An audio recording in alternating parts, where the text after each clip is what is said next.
नमस्कार सगळ्यांना. साकार पीसीएमबी कडून या वेबिनार मध्ये सगळ्यांचं वेलकम. सर्वप्रथम माझा आवाज क्लिअर येतोय का आणि व्हिडिओ क्लिअर दिसतोय का याचं कन्फर्मेशन सगळ्यांनी थंब देऊन आणि क्लिअर असं म्हणून जर सांगितलं तर मला अजून लवकर स्टार्ट करता येईल. तर सर्व उपस्थित विद्यार्थी, पालक, शिक्षक मंडळी आणि जे लोक हा वेबिनार करत असतील त्यांना सगळ्यांना माहित आहे की हा वेबिनार कशासाठी आहे. तर मित्रांनो, तुम्हाला सगळ्यांना माहित आहे की बऱ्याच वेळा करिअरच्या अनंत संधी असूनही आपल्याला केवळ त्या संधींची माहिती नसल्यामुळे आपली गल्लत होते. आपण चुकीच्या करिअरच्या दिशेने जातो आणि पुढे जाताना आपल्या लक्षात येतं की आपले करिअर स्किल्स वेगळे आहेत आणि आपण वेगळ्या फील्डमध्ये आलेलो आहे. तर अशा विद्यार्थ्यांचं प्रमाण किती आहे, असं करिअर चूज करण्याचं प्रमाण किती आहे आणि सध्या 8वी 9वी आणि 10वी या वर्गांमध्ये शिकणारे जे विद्यार्थी आहेत ते विद्यार्थी आणि त्यांचे पालक यांना डोळ्यासमोर ठेवून हा वेबिनार आपण अरेंज केलेला आहे. तर सर्वप्रथम सगळ्यांचं मी स्वागत करतो या वेबिनारमध्ये. तर मला असं वाटतं ही लिंक या वेबिनारची सगळ्यांनी आपापल्या जवळच्या जेवढे 8वी 9वी 10वीतील विद्यार्थी पालक आहेत त्यांना आणि तुमच्या ज्या ज्या ग्रुप्सवरती तुम्हाला असं वाटतं की करिअरच्या अफाट संधी ज्या आहेत त्या लोकांपर्यंत पोहोचाव्यात, त्यासाठी मी आवाहन करतो सगळ्यांना की ही लिंक तुम्ही सगळ्यांसोबत शेअर करा आणि या व्हिडिओमध्ये जशा जशा गोष्टी तुम्हाला रिव्हील होतील, जशा जशा संधी तुम्हाला कळतील तसं या व्हिडिओला लाईक करायला विसरू नका. तर सर्वप्रथम एक डिसिजन आणि एक मोठं फ्युचर तुमच्या समोर जे आहे ते कशा पद्धतीनं समोर येणार आहे या बाबतीत मला तुम्हाला सांगायचंय.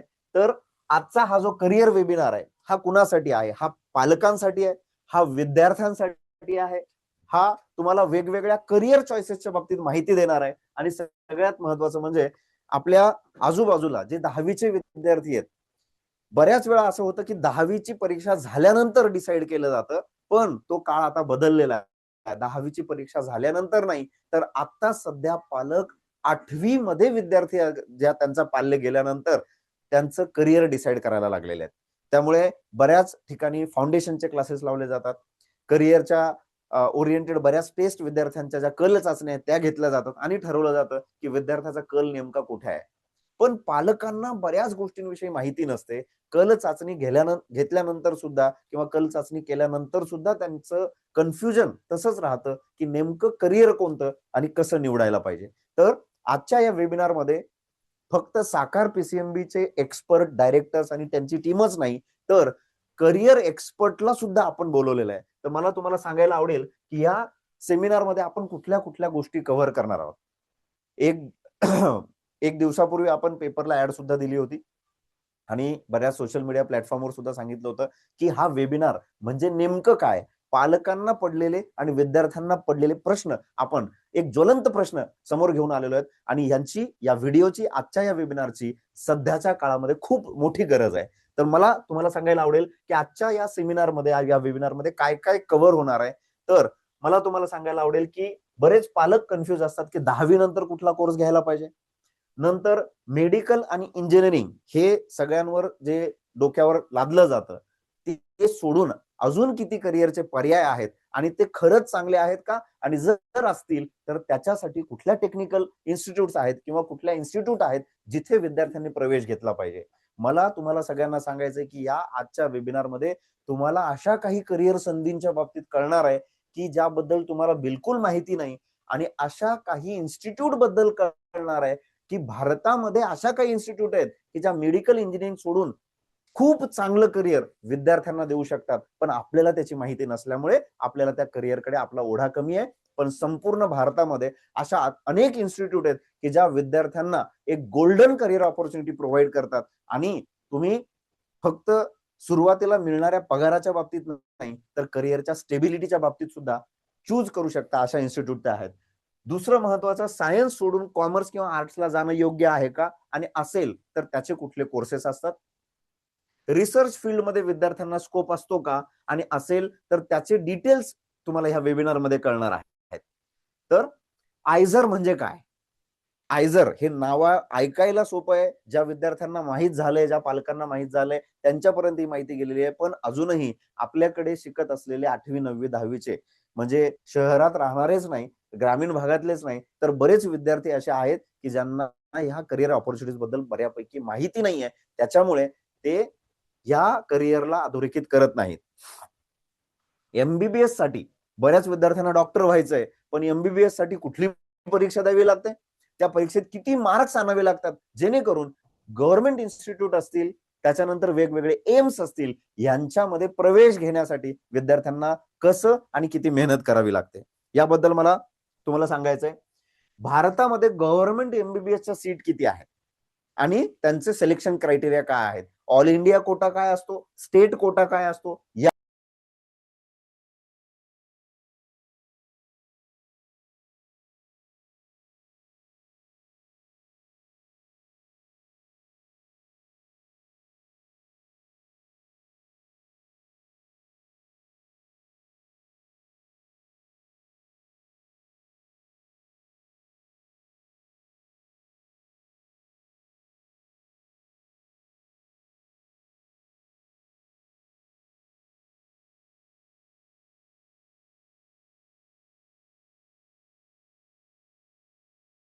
पोहोचला पाहिजे.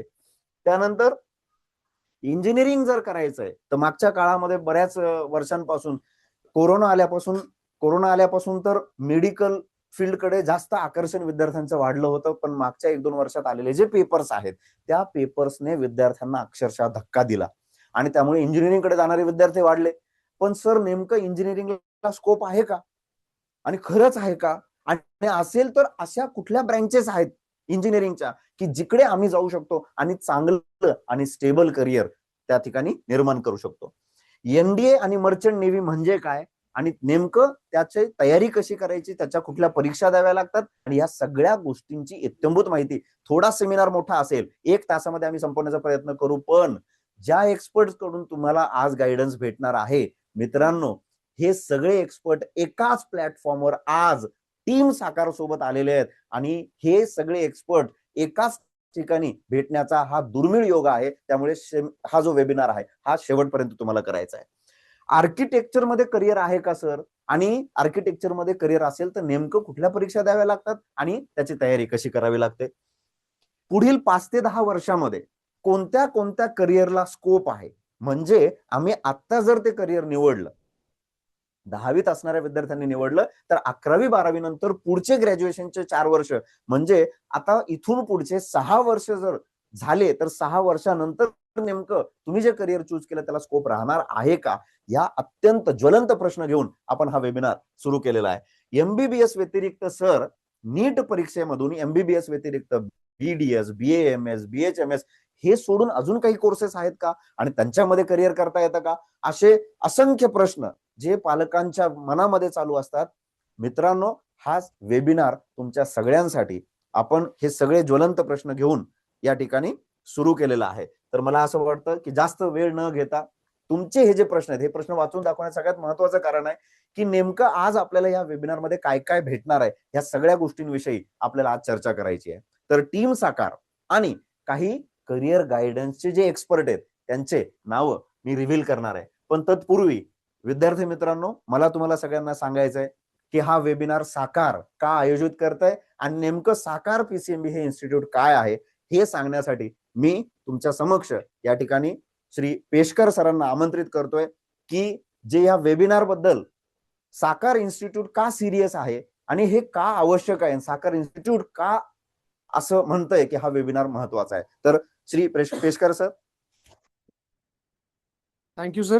सगळ्यात पहिले तर सर्व पेरेंट्स आणि जे स्टुडंट्स आहेत किंवा जे शिक्षक मंडळी आहेत जे जॉईन झालेले आहेत झूमवरती जवळपास 100 जॉईन झालेत पेरेंट्स, आणि युट्यूबवरती पण मला वाटतं 160-170 आहेत, तर 250 पेरेंट्स जॉईन झालेले आहेत. तर सगळ्यात पहिले 280 आहेत युट्यूबवरती. तर सगळ्यात पहिले थँक्यू. माझं नाव अभिजित पेशकर. मी मागच्या 15 वर्षांपासून फिजिक्स शिकवतोय. माझा आधी क्लासेस होते फिजिक्स फोरम, तुम्ही ऐकलं असेल, आणि चव्हाण सरांचे चव्हाण केमिस्ट्री क्लासेस आम्ही मागच्या 15 वर्षांपासून नीट जेई मध्ये शिकवतोय. आणि त्यासोबतच बरेच असे कोर्सेस असतात जे आम्हाला असं वाटतं, आम्हाला स्वतःला वाटतं की मुलांना माहिती असावेत, आणि त्यासाठी आम्ही काही खूप स्पेशल गेस्ट, आणि ते 4 गेस्ट आता मी ह्याच्यानंतर तुम्हाला सांगणार आहे कोणते ते गेस्ट आहेत. पण त्याच्या आधी साकार क्लासेस काय आहेत, तर आजपासून 3-4 वर्ष आधी मी Chavan sir, doctor Praveen Mahajan sir आणि विजय थोरात सर आम्ही चौघांनी येऊन साकार या ग्रुपची स्थापना केली. ही प्रायव्हेट लिमिटेड कंपनी आहे आणि प्रत्येक वर्षी पेपर इझी असो, अवघड असो, कोविड नसो, प्रत्येक वर्षी 80 ते 100 MBBS डॉक्टर्स आणि 120 पेक्षा जास्त इंजिनिअरिंग सिलेक्शन कन्सिस्टंटली प्लस आयझर आणि एनडीएचे सिलेक्शन देणारी ही एकमेव छत्रपती संभाजीनगर मधली ही संस्था आहे. आणि त्याच्यामुळेच आम्हाला हा कॉन्फिडन्स आला की आता आपल्याला विद्यार्थ्यांना अजून पण बऱ्याच फील्डची माहिती देणं गरजेचं आहे. तर यावर्षी साकार PCME सगळ्यात पहिले तर सिडकोमध्ये आमची ब्रांच सुरू झाली आणि पहिल्या वर्षीच त्याला खूप छान यश भेटलं. त्याचं रिझन 88+ MBBS सिलेक्शन. इतिहासातला सर्वात अवघड पेपर असतानाही MBBS सिलेक्शन आणि ह्याची कालच्या लोकमतमध्ये फ्रंट पेजवर 88च्या 88 लिस्ट डिक्लेअर केलेली आहे. तुम्ही एक QR कोड बघून तुम्ही सगळे नावं चेक करू शकता, सगळे सिलेक्शन बघू शकता आणि 170+ इंजिनिअरिंग सिलेक्शन ह्या वर्षी एका वर्षात एका बिल्डिंग मधून एवढे सिलेक्शन देणारी ही एकमेव संस्था आहे. हे सांगताना मला खूप अभिमान वाटतो कारण की ह्याच जानेवारीमध्ये साकार इन्स्टिट्यूटला 3 वर्ष पूर्ण होत आहेत. ठीक आहे, त्याचं सगळं श्रेय मी आमच्या विद्यार्थ्यांना, आमच्यावर विश्वास ठेवणाऱ्या पालकांना, आमच्या आई वडिलांना आणि आमच्या स्टाफला देतो. तर सुरू करण्याआधी सगळ्यात पहिले आजचे गेस्ट एकदा बघून घ्या. Career counselling experts. हे सगळे एक्सपर्ट्स मागच्या 10 ते 15 वर्षांपासून करिअर काउन्सिलिंगचं काम करतायत. याच्या व्यतिरिक्त सुद्धा म्हणजे यांनी मुलांना गायडन्स केलेलं आहे, मुलांचे प्रॉब्लेम समजून घेतलेले आहेत. ते कोण कोण आहेत आपण बघून घेऊयात. तर सगळ्यात आधी आहेत professor Shrikant Kalantri sir.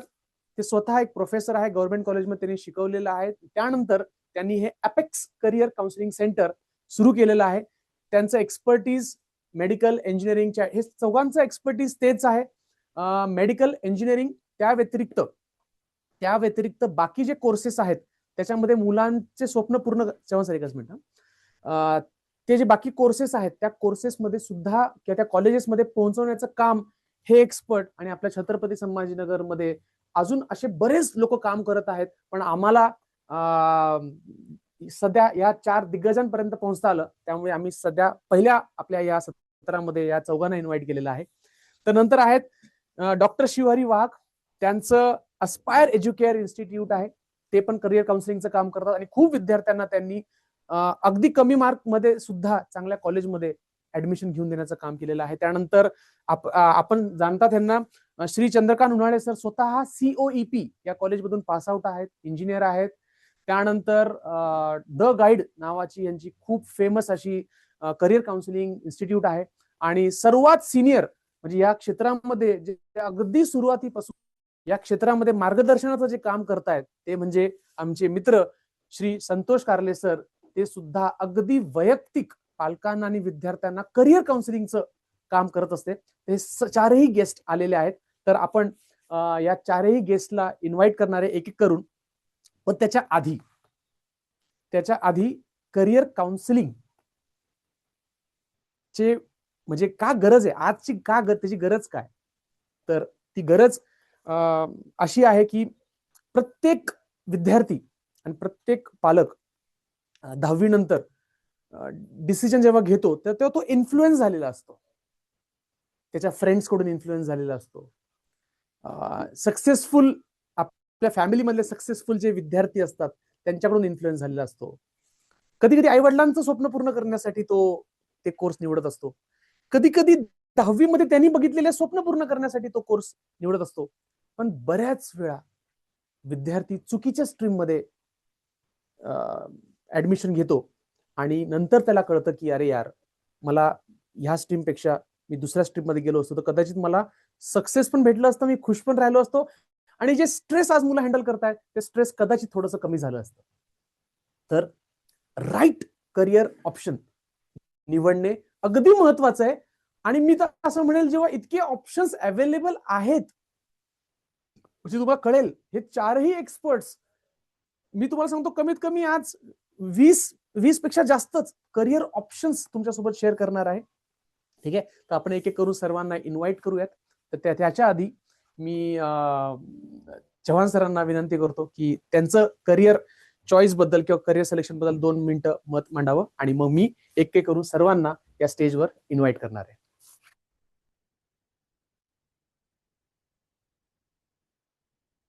Thank you Peshkar sir. मला असं वाटतं की पेशकर सरांनी हे जे सगळे करिअर काउन्सिलर्स आहेत यांना इन्व्हाइट करून तुम्हाला छत्रपती संभाजीनगर पर्यंत न येता घर बसल्या या सगळ्या करिअर ऑपॉर्च्युनिटीज बद्दल माहिती करून देण्यासाठी खूप छान महत्वाचं पाऊल उचललंय. तर वन बाय वन आपण करिअर एक्सपर्टला या ठिकाणी आमंत्रित करू. पण तत्पूर्वी मला तुम्हाला सांगायचंय की ह्या करिअर ऑप्शन्सची किंवा हा वेबिनार घेण्याची काय गरज होती. तर आम्ही ह्या सगळ्या गोष्टींबद्दल जेव्हा आमच्या विद्यार्थ्यांशी, जुन्या पालकांशी, जुन्या विद्यार्थ्यांशी जेव्हा चर्चा केली, तेव्हा आमच्या असं लक्षात आलं की बऱ्याच विद्यार्थ्यांना त्यांनी चूज केलेलं करिअर सोडून बऱ्याच करिअर बद्दल माहितीच नाही.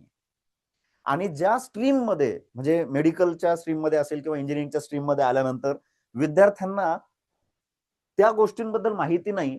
असं पर्सेंटेज किती असेल? तर मित्रांनो, हे आकडे इतके शॉकिंग आहेत की फक्त 15 ते 20% विद्यार्थ्यांना करिअर गायडन्स भेटलेलं असतं पूर्ण भारतभर. म्हणजे जवळपास 80% विद्यार्थी हे करिअर ऑप्शन निवडत असताना कुणी मित्रांना विचारतं, मित्रांना आणि रिलेटिव्हला विचारण्याचं प्रमाण तुम्ही बघा सगळ्यात जास्त आहे भारतामध्ये. म्हणजे त्यांना विचारून त्यांचं करिअर ठरवलं जातं. पण विद्यार्थ्यांचं करिअर नेमकं कुठले पॉईंट बघून ठरवलं गेलं पाहिजे. बरेच विद्यार्थी रिलेटिव्हला विचारतात, बरेच विद्यार्थी हे सोशल मीडियामुळे इन्फ्लुएन्स होतात, आजूबाजूला दिसणाऱ्या गोष्टींमुळे इन्फ्लुएन्स होतात आणि मग करिअर चूज करतात. तर मला तुम्हाला सगळ्यांना सांगायला आवडेल की हे जर आकडे आपण बघितलेत तर आपल्याला सुद्धा कळेल की आपण सुद्धा बरेच निर्णय हे आपल्या वैयक्तिक स्वतःचे नसून हे आजूबाजूच्या गोष्टींमुळे इन्फ्लुएन्स झाल्यामुळे आपण घेत असतो. त्यामुळे विद्यार्थ्यांना फक्त 15 ते 20% विद्यार्थ्यांना करिअर गायडन्स चांगलं मिळत असेल तर आपली ही एक समाजात राहताना एक नैतिक जबाबदारी आहे की जास्तीत जास्त विद्यार्थ्यांना या करिअर गायडन्स बद्दल सांगितलं गेलं पाहिजे. तर बऱ्याच वेळा डिसिजन घेत असताना विद्यार्थ्यांना 1-2 वर्ष पुढे गेल्यानंतर कळतं की अरे माझ्यामध्ये तर स्किल वेगळे आहेत आणि मी करिअर वेगळं चूज केलेलं आहे आणि नंतर ते स्वतःच्या आवडीच्या क्षेत्राकडे जातात. पण त्याच्या पूर्वी जो गेलेला आयुष्यातला वेळ आहे तो तीच गोष्ट शिकण्यासाठी त्यांना वापरता आला असता. तर चुकीचं डिसिजन घेण्यापूर्वी चांगलं करिअर मार्गदर्शन करून घेणं हे खूप आवश्यक असतं. त्यामुळे आज आपल्यासोबत स्टुडिओमध्ये उपस्थित असलेले जे करिअर एक्सपर्ट्स आहेत, यांच्या स्वतःच्या करिअर काउन्सिलिंग संस्था आहेत, त्यांच्याकडे जाऊन तुम्ही या सेमिनार व्यतिरिक्त अजून काही माहिती तुम्हाला लागत असेल तुम्ही निश्चित घेऊ शकता. तर आपल्यासोबत डॉक्टर शिवहरी वाघ सर या ठिकाणी उपस्थित आहेत. मी सरांना आमंत्रित करतो. सर कृपया तुम्ही स्टेज ग्रहण करा आणि आमच्या सगळ्या पालकांना आणि विद्यार्थ्यांना खूप छान असं मार्गदर्शन करा. सरांचा जो विषय आहे आजच्या या वेबिनार मध्ये बोलण्याचा की एमबीबीएस बीडीएस हे बऱ्याच विद्यार्थ्यांना माहित आहे. पण नीट एक्झाम देऊन असे अजून किती करिअर आहेत की ज्या करिअरमध्ये करिअर करून त्यांना चांगल्या ठिकाणी स्टेबल होता येतं, चांगल्या पगाराची नोकरी करता येते किंवा स्वतःचं व्यवसाय चालू करता येतो. तर सर मी माईक तुम्हाला देतो आणि तुम्ही सगळ्या पालकांशी संवाद साधा.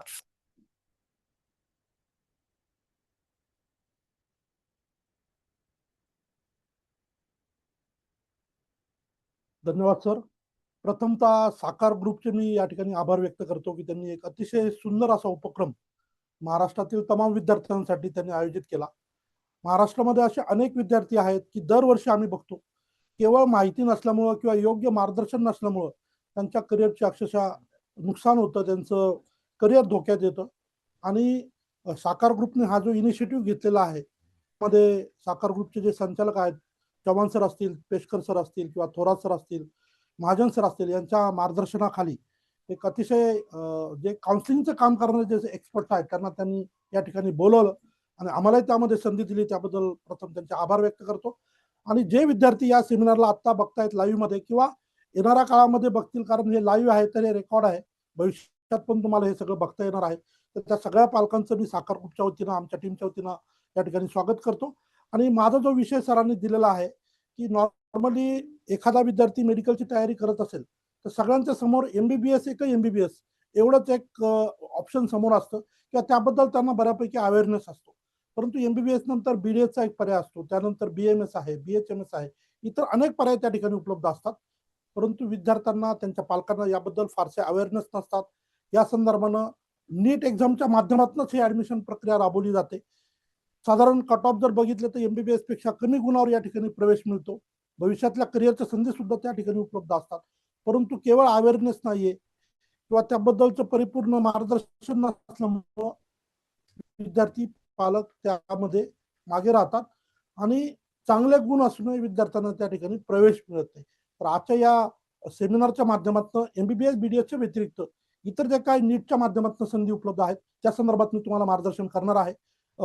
या युट्यूबच्या किंवा जे झूम लाईव्ह आहे तर त्यामध्ये तुम्हाला कमेंट करता येतील आणि आमच्या युट्यूब चॅनलची तुम्हाला लिंक शेवटी दिली जाईल. त्यावर सुद्धा तुम्हाला काही प्रश्न असतील तर ते विचारता येतील. आतापर्यंत आपण अनेक व्हिडिओ विद्यार्थी व पालकांसाठी त्या युट्यूब चॅनलवर शेअर केलेले आहेत. त्या संदर्भात आपण शेवटी बोलूया.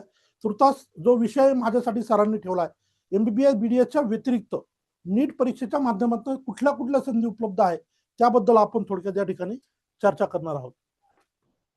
तर बघा, जसं आपल्याला माहिती की एमबीबीएस ऑलमोस्ट भारतभरातील सगळे विद्यार्थी जे काही नीटसाठी अपियर असतात, आपल्याला माहिती की कोविड काळानंतर मेडिकलची प्रचंड क्रेज वाढली आणि त्यामुळे अपियर होणाऱ्या मुलांची संख्या झपाट्याने वाढली. जसं आपण जर 2021-22च्या दरम्यानचा जर डेटा घेतला एनटीएचा तर 11-12 लाख 13 लाख मुलं नीट परीक्षेला अपियर व्हायचे आणि आता हा आकडा डबल झालेला आहे. ऑलमोस्ट 25 लाख विद्यार्थी जर नीटसाठी आता अपियर होतात. म्हणजे कॉम्पिटिशन वाढलेली आहे आणि या कॉम्पिटिशन वाढल्यामुळं प्रत्येकाचं एमबीबीएसचं स्वप्न पूर्ण होणार नाही. परंतु एमबीबीएस नाही झालं तरीही आपल्याला इतर करिअरच्या संधी आहेत हे समजून सांगण्याचा प्रयत्न मी तुम्हाला या लाईव्ह सेशन मध्ये करणार आहे. तर आपण बघू शकतो या ठिकाणी एमबीबीएस नंतरचं पुढचं जे ऑप्शन असतं ते बीएमएस आहे. तर एमबीबीएस झाल्यानंतर मुलांना पीजी करावं लागेल, फार मोठा प्रवास असतो. परंतु त्याच पद्धतीचं तेवढं ड्युरेशन असलेलं आयुर्वेदामध्ये चांगलं करिअर असलेलं बीएमएसचं एक ऑप्शन आहे जे की विद्यार्थी या ठिकाणी घेऊ शकतात. कम्पेअर टू एमबीबीएस या ठिकाणी स्कोर सुद्धा कमी लागतो आणि सीट सुद्धा बऱ्यापैकी उपलब्ध आहेत. आता जर महाराष्ट्राचं 2025-26ची प्रवेश प्रक्रिया अगदी आता संपलेली आहे, अजून एखादा राऊंड येणाऱ्या काळात होऊ शकतो आठवड्याभरात वगैरे, पण तरीही महाराष्ट्रामध्ये बीएमएचे जवळजवळ 144 पेक्षा जास्त कॉलेजेस उपलब्ध आहेत. त्यामध्ये जवळजवळ 22 कॉलेजेस हे गव्हर्नमेंटचे कॉलेजेस आहेत आणि जर याची जर आपण एकूण विद्यार्थी संख्या पाहिली तर जवळजवळ 9,000 प्लस विद्यार्थी महाराष्ट्रामध्ये मेरिट बेसिसवर त्या ठिकाणी बीएमएस ला प्रवेश घेऊ शकतात. म्हणजे एखाद्या विद्यार्थ्याला नीट परीक्षेमध्ये कमी गुण आले म्हणून त्यानं फार चिंता करण्याचं कारण नाही. जरी एमबीबीएस होत नसेल, जरी त्याला बीडीएस ला प्रवेश मिळत नसेल तर बीएमएसचा पर्याय त्याला त्या ठिकाणी उपलब्ध असतो. जशा पद्धतीने एमबीबीएस मध्ये जनरल प्रॅक्टिस करता येते त्याच पद्धतीचे पर्याय हे बीएमएस मध्ये सुद्धा उपलब्ध असतात. बीएमएस मध्ये सुद्धा तुम्हाला जनरल प्रॅक्टिस करता येते, चांगला स्वतःचा व्यवसाय करता येतो आणि त्यातून आपलं जीवन जे आहे ते तुम्हाला पुढे घेऊन जाता येतं. त्यामुळं एमबीबीएस बीडीएसचा नंतरचा जो चांगला पर्याय म्हणता येईल तर तो बीएमएसचा आहे.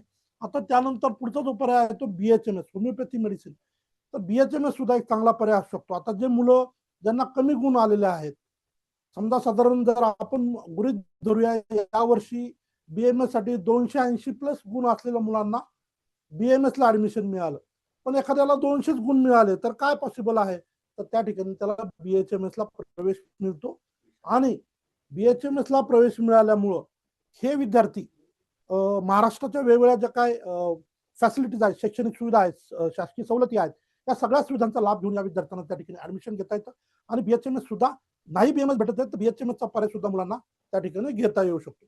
सो करिअरचा दुसरा पर्याय जर म्हटलं आपण एमबीबीएस बीडीएसच्या व्यतिरिक्त तर तो बीएचएमएस एक आहे.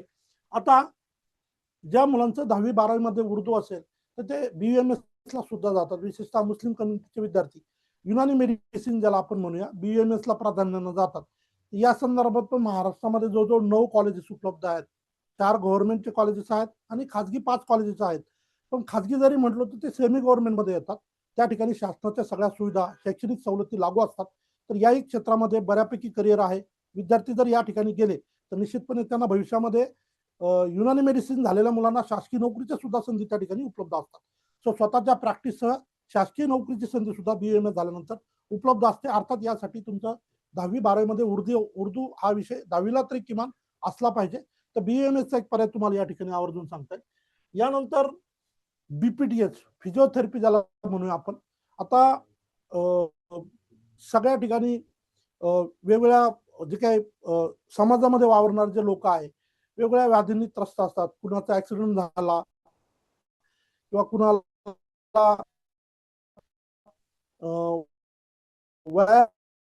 वयानुसार काही व्याधी झाल्या तर त्याला ट्रीटमेंट करून व्यवस्थित त्याला सेवा देऊन परत पहिल्यासारखं त्याला तंदुरुस्त जीवन जगता यावं त्यासाठी फिजिओथेरपिस्टची खूप मोठी गरज करिअर सध्याच्या काळामध्ये विद्यार्थी या वर्षी किंवा मागच्या या माध्यमातून अनेक विद्यार्थ्यांना चांगलं करिअर ऑप्शन त्या ठिकाणी उपलब्ध झालंय.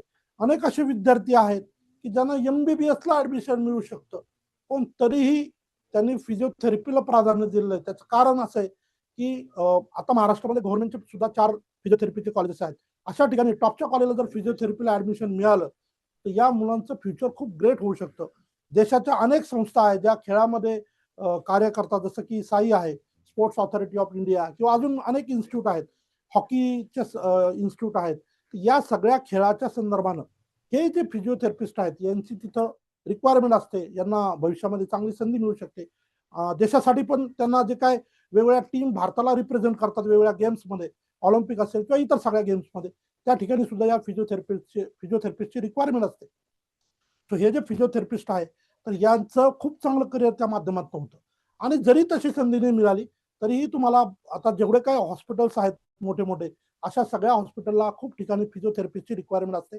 एक सेटअप त्यांच्याकडे फिजिओथेरपीसाठी असतो आणि अशा फिजिओथेरपिस्टच्या टीमची तिथं रिक्वायरमेंट असून त्या ठिकाणी तुम्हाला चांगला त्यातून अर्निंग सुद्धा होऊ शकतं. आणि एक्सपर्ट तुम्ही झालात, तुमचा 2, 4, 5 वर्षात एक्सपिरियन्स झाला, तुम्ही स्वतःची सुद्धा प्रॅक्टिस त्या ठिकाणी करू शकतात. म्हणून फिजिओथेरपी सुद्धा एक अतिशय चांगला ऑप्शन विद्यार्थ्यांसाठी आहे. आणि फिजिओथेरपीचा एक प्लस पॉईंट असा आहे, कमी गुण जरी असेल तरीही तुम्हाला त्या ठिकाणी ऍडमिशन मिळतं. बऱ्याचदा काय होतं की विद्यार्थ्यांना किती मार्काला ऍडमिशन मिळेल याबाबत फार चिंता असते. तर काही हरकत नाही, कमी गुण आले तरी फिजिओथेरपीला तुम्हाला त्या ठिकाणी जाता येतं. नंतरचं पुढचं ऑप्शन आपण त्या ठिकाणी बघूया ते म्हणजे BOTH, ते ऑक्युपेशनल थेरपी आहे. यासाठी सुद्धा फार लिमिटेड कॉलेजेस आहेत, परंतु याच्यात सुद्धा अतिशय चांगलं करिअर होतं. ऑक्युपेशनल थेरपी ज्याच्यामध्ये जे आपले पॉईंट्स आहेत शरीराच्या वेगवेगळ्या ठिकाणचे, हाताचे असतील, पायाचे असतील, तर त्यावर ट्रीटमेंट करून जो तो रुग्ण बरा केला जातो. तर ऑक्युपेशनल थेरपी सुद्धा अतिशय जबरदस्त अशी ट्रीटमेंट आहे.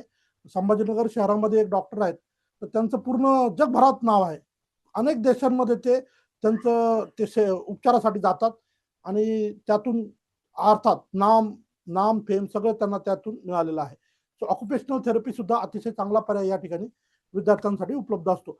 म्हणजे थोडक्यात काय, MBBS BDSच म्हणजे नीटच्या माध्यमातून सर्वस्व नाहीये, तर इतर अनेक पर्याय आहेत की जे विद्यार्थी त्यांचे काय परफॉर्मन्स आलेला आहे नीट परीक्षेचा, त्यामध्ये ते पर्याय चूज करू शकतात, निवडू शकतात. यानंतर पुढचा जर पर्याय आपण बघितला तर BPNO BASLP, हे BASLP म्हणजे बोलण्याच्या संदर्भात जे विद्यार्थ्यांना अडचणी येतात, अडथळे असतात, तर या संदर्भात जे प्रॉपर ट्रीटमेंट केले जातात ते जे डॉक्टर्स असतात ते BASLP झालेले असतात. तर ते सुद्धा एक अतिशय महत्वाची स्ट्रीम आहे ज्याच्याकडे कुणाचंही लक्ष नाहीये. जेव्हा एखादा मुलगा अडखळत बोलतो, तोत्रा बोलतो, तेव्हा आपल्याला कळतं याला नेमका आता उपचार कुठे घ्यायचा. किंवा काही मुलं 5-6 वर्षाचे होईपर्यंत बोलतच नाही आणि त्यांचे पालक फार चिंताग्रस्त असतात. तर अशा वेळेस या मुलांना जे ट्रीट करतात किंवा जी ट्रीटमेंट देतात ते कोण देतं, जेव्हा संकट आलं तेव्हा आपल्याला कळतं अरे BASLP नावाचा जो काय कोर्स आहे, या कोर्सच्या माध्यमातून जे शिक्षण झालेले डॉक्टर आहेत हे या मुलांना ट्रीट करतात. तर हे जर आपल्याला बिफोर माहिती असेल करिअर चूज करण्याच्या, तर आपण सुद्धा ते डॉक्टर होऊन त्यामध्ये आपलं खूप चांगलं करिअर जे आहे ते पुढं घडवू शकतो. म्हणजे एक अतिशय उत्तम असा पर्याय जो BASLPचा आहे असं आपण म्हणूया. त्यानंतर BSc नर्सिंगच्या बाबतीत बऱ्यापैकी अवेअरनेस क्रिएट झालेला आहे. तरीही नीट परीक्षेच्या माध्यमातून BSc नर्सिंगला प्रवेश भेटतो, परंतु महाराष्ट्रामध्ये थोडासा बदल आहे. महाराष्ट्रामध्ये महाराष्ट्र गव्हर्नमेंटची CET आहे. बरेच मुलं CETचा फॉर्म भरतात, पण तो कोणता भरतात, इंजिनिअरिंग CET भरतात, फार्मसी CET भरतात. मुलांना BSc नर्सिंगला CET आहे या बाबतीत फारसा अवेअरनेस नाहीये. 2022 पासून महाराष्ट्रामध्ये MH नर्सिंग CET इंट्रोड्यूस झालेली आहे. अजून पर्क्युलेट व्हायला थोडासा वेळ लागतोय. पण BSc नर्सिंगसाठी जर भविष्यात कुणाला करिअर करायचं असेल तर पहिले तर 2 प्रकारच्या परीक्षा तुम्ही द्या. एक तर नीट असेल, ज्यामध्ये ऑल इंडिया लेव्हलला गव्हर्नमेंटच्या कॉलेजेसच्या काही सीट्स असतात, त्याचे प्रवेश नीट थ्रू होतात. परंतु महाराष्ट्रामध्ये BSc नर्सिंगला जात असताना आपल्याला MST CET नावाची जी परीक्षा आहे, MH नर्सिंग CET नावाची परीक्षा आहे, ती परीक्षा आपल्याला द्यावी लागते. आता वळूया आपण BSc नर्सिंगच्या करिअर बद्दल. बऱ्याचदा नर्सिंग म्हटलं की सगळ्यांना वाटतं कोणती घाण साफ करेल, काय होतं त्याच्यात, प्रायव्हेट जॉब करावा लागेल. तर असं नाही मित्रांनो. शासन वैद्यकीय सेवांच्या बाबतीत फारसं कॉम्प्रोमाइज करत नाही. आपण बघू शकता महाराष्ट्रामध्ये मेडिकल कॉलेजेसची संख्या झपाट्याने वाढलेली आहे. ज्या ज्या ठिकाणी मेडिकल कॉलेज आलं त्याला नर्सिंग सुद्धा महाराष्ट्र गव्हर्नमेंटनी अप्रूव्ह केलेलं आहे. आणि या सगळ्या नर्सिंग कॉलेजेसमध्ये बीएससी नर्सिंगला मुलं प्रवेश घेत आहेत. का घेत आहेत? तर येणाऱ्या काळामध्ये जसं पॉप्युलेशन वाढतंय, वेगवेगळे डिसिजेस वाढत आहेत, रुग्णांची संख्या वाढते, पोल्युशन खूप होतं, एअर पोल्युशन असेल, वॉटर पोल्युशन असेल, त्यामुळे रुग्णांची संख्या वाढते. या सगळ्या रुग्णांना सेवा देण्यासाठी डॉक्टर नंतर जर दुसरा महत्वाचा पार्ट म्हणलं तर तो म्हणतो नर्सिंग पार्ट. आणि नर्सिंगसाठी मॅक्झिमम विद्यार्थी त्या ठिकाणी असावेत सेवा देण्यासाठी, म्हणून नर्सिंग कॉलेजेसची संख्या भरपूर वाढलेली आहे. आणि त्या नर्सिंगमधनं अतिशय उत्तम असं करिअर आपल्याला मिळू शकतं. शासकीय सेवेमध्ये जे नर्सिंग करून जॉईन झाले, समजा ज्यांना गव्हर्नमेंट जॉब भेटला, तर ऑलमोस्ट 3-4 वर्षात, 4-5 वर्षात त्यांचं सॅलरी 1 लाख प्लस जाते. तर एक बऱ्याचदा हे पालकांना, विद्यार्थ्यांना हे याबद्दल फारसा अवेअरनेस नसतो. तर बीएससी नर्सिंगचं एक करिअर खूप सुंदर आहे. आणि बाहेर देशांमध्ये, विशेषतः जे डेव्हलप कंट्रीज आहेत, त्या देशांमध्ये नर्सिंगचा जो जॉब आहे हा सर्व्हिस इंडस्ट्रीच्या अंडर येतो, हेल्थ सायन्सच्या अंडर येतो. तर याची रिक्वायरमेंट ह्यूज आहे. भारतामधनं, विशेषतः केरळ राज्यामधनं आज लाखो लोक नर्सिंग, बीएससी नर्सिंग झालेले लोक वेगवेगळ्या देशांमध्ये, दुबई असेल, अबुधाबी असेल किंवा जर्मनी, जापान, वेगवेगळ्या कंट्रीजमध्ये, इव्हन दो मोठे मोठे जे डेव्हलप कंट्रीज म्हणूया आपण, त्याच्यामध्ये युएस असेल, युके असेल, अशा ठिकाणी जे तर जॉब करतायत. थोडक्यात काय, तर अतिशय जबरदस्त असं करिअर याच्यामध्ये आहे. अर्थात तुम्ही प्रायोरिटी त्याला द्यायची नसेल तर तुम्ही ठरवा, पण एक चांगली संधी हे बीएससी नर्सिंगच्या माध्यमातून तुम्हाला त्या ठिकाणी उपलब्ध असते. त्यानंतर इतर जर आपण बघितलं तर बरेच ऑप्शन या ठिकाणी आहे, पण त्यातले त्यात ज्याच्यामध्ये विद्यार्थी प्रामुख्यानं इंटरेस्ट दाखवतात, आता ज्याचं खूप डिमांड वाढली आहे मागच्या विशेषतः 4-5 वर्षामध्ये, ते म्हणजे बीव्हीएससी, बॅचलर ऑफ व्हेटरनरी सायन्स. ज्यांना प्राण्यांची आवड आहे, ज्यांना प्राण्यांची सेवा करायची इच्छा आहे आणि सोबत करिअरही झालं पाहिजे, तर असा जर कोणता पर्याय असेल तर तो म्हणजे बीव्हीएससी करणं. महाराष्ट्रामध्ये जवळजवळ 5 पेक्षा जास्त गव्हर्नमेंट, 6 कॉलेजेस आहेत गव्हर्नमेंटचे. प्रायव्हेट महाराष्ट्रामध्ये बीव्हीएससीचं एकही कॉलेज नाहीये. भविष्यात एमजीएमचं एक कॉलेज महाराष्ट्रामध्ये संभाजीनगरला येऊ शकतं. परंतु सद्यस्थितीमध्ये जवळजवळ 6 गव्हर्नमेंटचे कॉलेजेस आहेत. आणि बीव्हीएससीच्या माध्यमातून खूप चांगलं करिअर मुलांचं होऊ शकतं. काही अंशी एमबीबीएस पेक्षा कमी मार्कावर सुद्धा बीव्हीएससी ला ऍडमिशन मिळतं. त्यामुळं बीव्हीएससी चा पर्याय आपण निवडू शकतो. बीव्हीएससी मध्ये जे मुलं शिक्षण घेतील आणि बाहेर पडल्यानंतर तर काय, तर 2 पर्याय त्यांच्या समोर असू शकतात. एक, बाहेर पडल्यानंतर इमिजिएट तुम्हाला शासकीय नोकरी मिळू शकते, कारण ऑलमोस्ट महाराष्ट्रामध्ये 6 कॉलेजमध्ये ऑलमोस्ट फक्त 270च्या आसपास सीट्स आहेत. त्यामुळे मुलं खूप कमी बाहेर पडतात. आणि शासनाच्या वतीनं ग्रामीण भागामध्ये, तालुका प्लेसला या संदर्भातले पशुवैद्यकीय दवाखाने आहेत, हॉस्पिटल्स आहेत छोटे छोटे, त्या ठिकाणी या डॉक्टरांची रिक्वायरमेंट असते. त्यांच्या खाली डिप्लोमा झालेले विद्यार्थी सुद्धा उपलब्ध असतात. म्हणजे हे यांना बॉस म्हणून काम करायचं असतं. आणि अगदी क्लास 1चा हा जॉब आहे. सॅलरी स्ट्रक्चर असेल ते पण अतिशय चांगलं असतं. एक सुंदर अशी ऑपॉर्च्युनिटी बीव्हीएससीच्या माध्यमातून विद्यार्थ्यांसाठी आणि त्यांच्या पालकांसाठी त्या ठिकाणी उपलब्ध असते. सो ज्या मुलांना प्राण्यांची आवड आहे, भविष्यात प्राण्यांची सेवा करायची आहे आणि सोबत करिअर पण झालं पाहिजे, तर अशा मुलांनी बीव्हीएससी निवडलं पाहिजे. याशिवाय इतर बरेच ऑप्शन आहे जे की आपण निवडू शकतो, परंतु तुर्तास या वेळेच्या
हॅलो.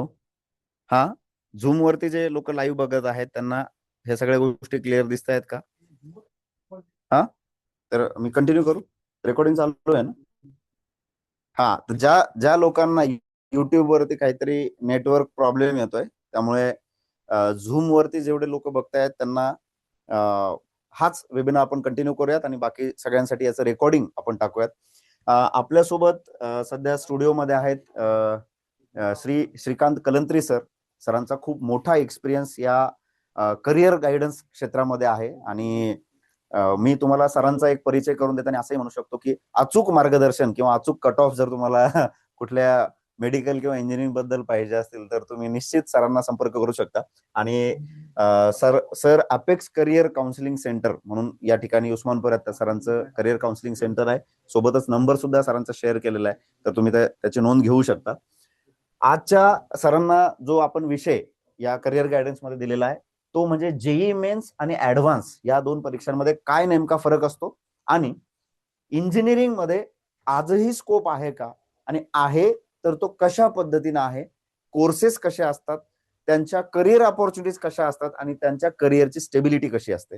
तर हा प्रश्न बऱ्याच विद्यार्थी पालकांना पडलेला आहे की मेडिकल सोडून इंजिनिअरिंगला जेव्हा विद्यार्थी जातो तेव्हा इंजिनिअरिंग मधल्या बऱ्याच करिअर ऑपॉर्च्युनिटीज त्यांना माहित नसतात किंवा एंट्रन्स एक्झामचं प्रिपरेशन कसं करायचं याच्याबद्दल माहिती नसते.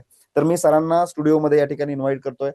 कलंत्री सर, कृपया मी तुम्हाला माईक देतो आणि तुम्ही या सगळ्या विद्यार्थी आणि पालकांना मार्गदर्शन करा, जेणेकरून त्यांचे जे काही संभ्रम आहेत करिअर ते सगळे क्लिअर होतील. थँक्यू.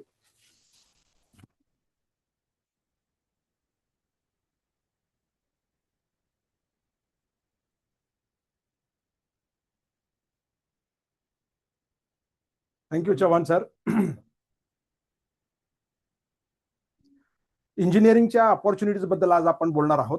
तर साधारणतः ज्या विद्यार्थ्यांना इंजिनिअरिंग मध्ये करिअर करायचं असेल तर कुठल्या प्रकारच्या एंट्रन्स आहेत याच्याबद्दल आपण थोडंसं ब्रीफली बघणार आहोत.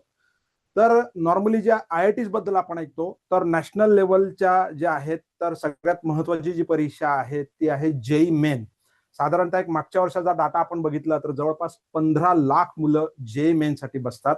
ही परीक्षा नॅशनल लेवलवर होते आणि यामधनं जवळपास 2.5 लाख मुलं शॉर्टलिस्ट होतात आणि ते पुढची स्टेप, पुढची परीक्षा म्हणजे जेईई ऍडव्हान्स ही परीक्षा असते. तर जेईई ऍडव्हान्स साठी 2.5 लाख मुलं क्वालिफाय होतात आणि त्यानंतर पुढे त्यांचं सिलेक्शन होतं. तर या ज्या दोन परीक्षा आहेत जेईई मेन आणि जेईई ऍडव्हान्स, तर ज्या टॉप मोस्ट इन्स्टिट्यूट आपण IIT बद्दल जे ऐकतो तर IITचे जे ऍडमिशन्स आहेत या जेईई ऍडव्हान्सच्या स्कोअरवर होत असतात आणि IIT नंतरच्या ज्या दुसऱ्या नॅशनल लेवलच्या इन्स्टिट्यूट्स आहेत जसं NIT आहे किंवा IIIT आहे तर यांच्या ऍडमिशन्स या जेईई मेनच्या स्कोअरवर होत असतात. Next slide please. येस, आता इथे एक थोडक्यात इंजिनिअरिंगच्या कुठल्या कुठल्या इन्स्टिट्यूट्स आहेत तर याचा एक थोडक्यात आपण आढावा घेणार आहोत. तर इथे आपण नॅशनल लेवल आणि स्टेट लेवल बद्दल जर बघितलं तर नॅशनल लेवलवर दोन प्रकारच्या इन्स्टिट्यूट ब्रॉडली आहेत, गव्हर्नमेंट इन्स्टिट्यूट आणि प्रायव्हेट इन्स्टिट्यूट. गव्हर्नमेंटमध्ये ऑब्व्हियसली ज्या नावं आपण ऐकतो IITs आहेत, NITs आहेत आणि आता या काही वर्षांमध्ये एक IIITs नावाचा एक कॉन्सेप्ट फार चांगल्या पद्धतीनं समोर येतो आहे. IIITs आहेत आणि काही दुसऱ्या इन्स्टिट्यूट्स आहेत. आणि प्रायव्हेटमध्ये जर आपण इन्स्टिट्यूट बघितल्या तर सगळ्यात ज्या टॉप बिट्स आहेत त्याचे सुद्धा भारतामध्ये 3 आणि बाहेर काही कॅम्पस आहेत. नंतर VIT, वेल्लोर, मणिपाल असे बरेचसे ऑप्शन्स नॅशनल लेवलवर आहेत. आणि स्टेट लेवलवर जर आपण बघितलं महाराष्ट्र लेवलवर तर स्टेट लेवलवर सुद्धा असंच आपल्याला प्रकार करता येईल, गव्हर्नमेंट इन्स्टिट्यूट्स आणि प्रायव्हेट इन्स्टिट्यूट्स.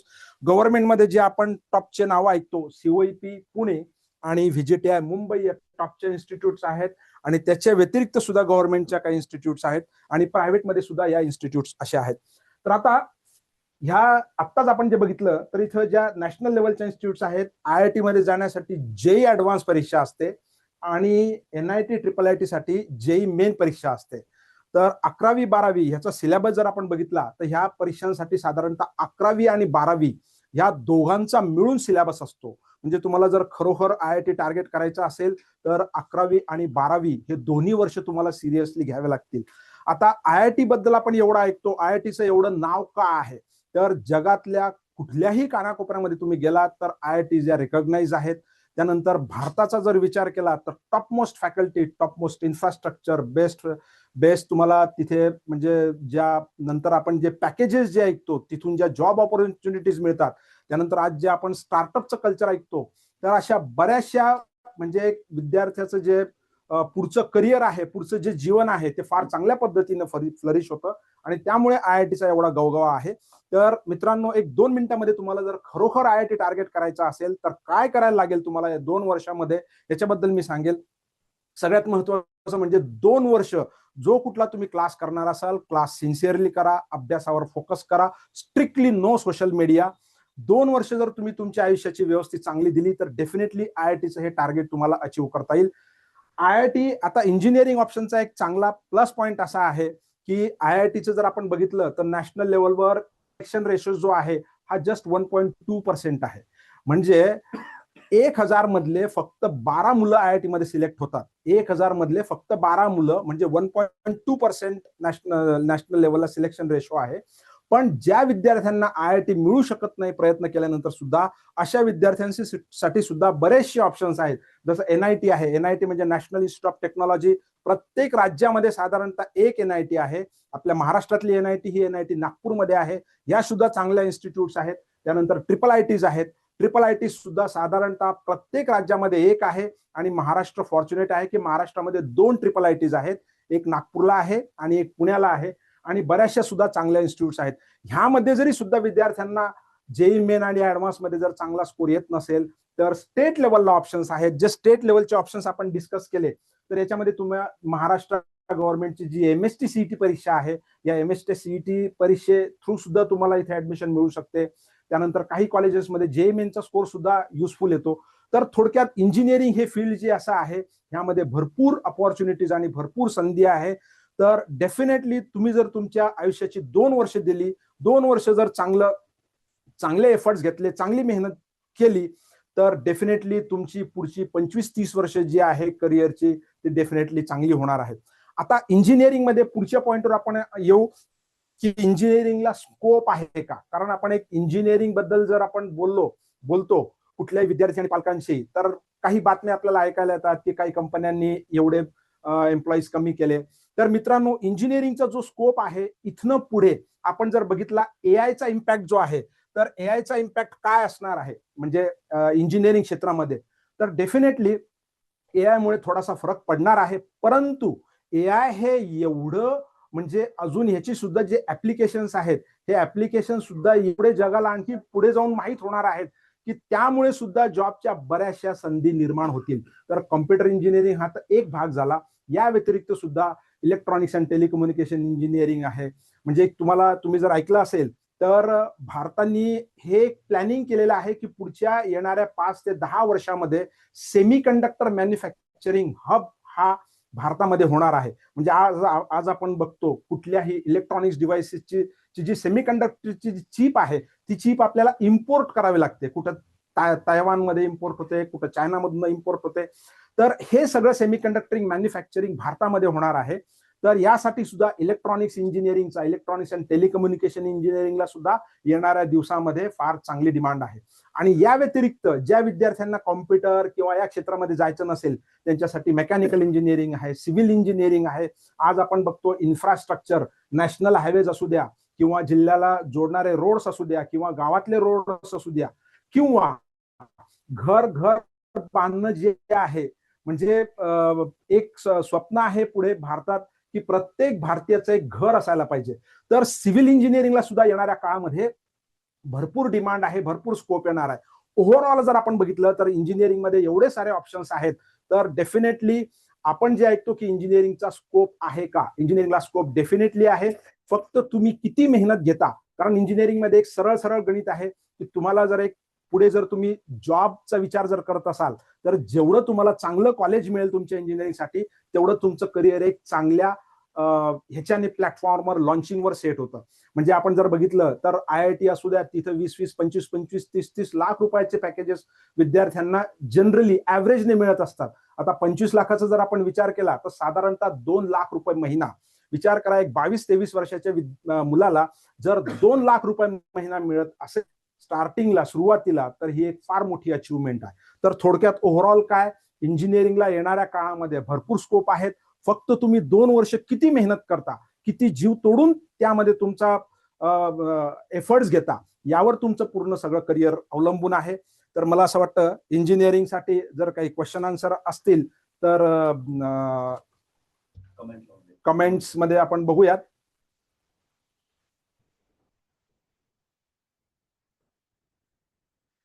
मिन टाइम जेई मेन परीक्षा 2 वेळा होते. बेस्ट ऑफ 2 स्कोर जो आहे तो कन्सिडर केला जातो. या वर्षापासून 2025 पासून सीईटीची परीक्षा सुद्धा 2 वेळा होणार आहे. म्हणजे बेस्ट ऑफ 2 स्कोर जो असेल तो विद्यार्थ्यांचा कन्सिडर केला जाणार आहे.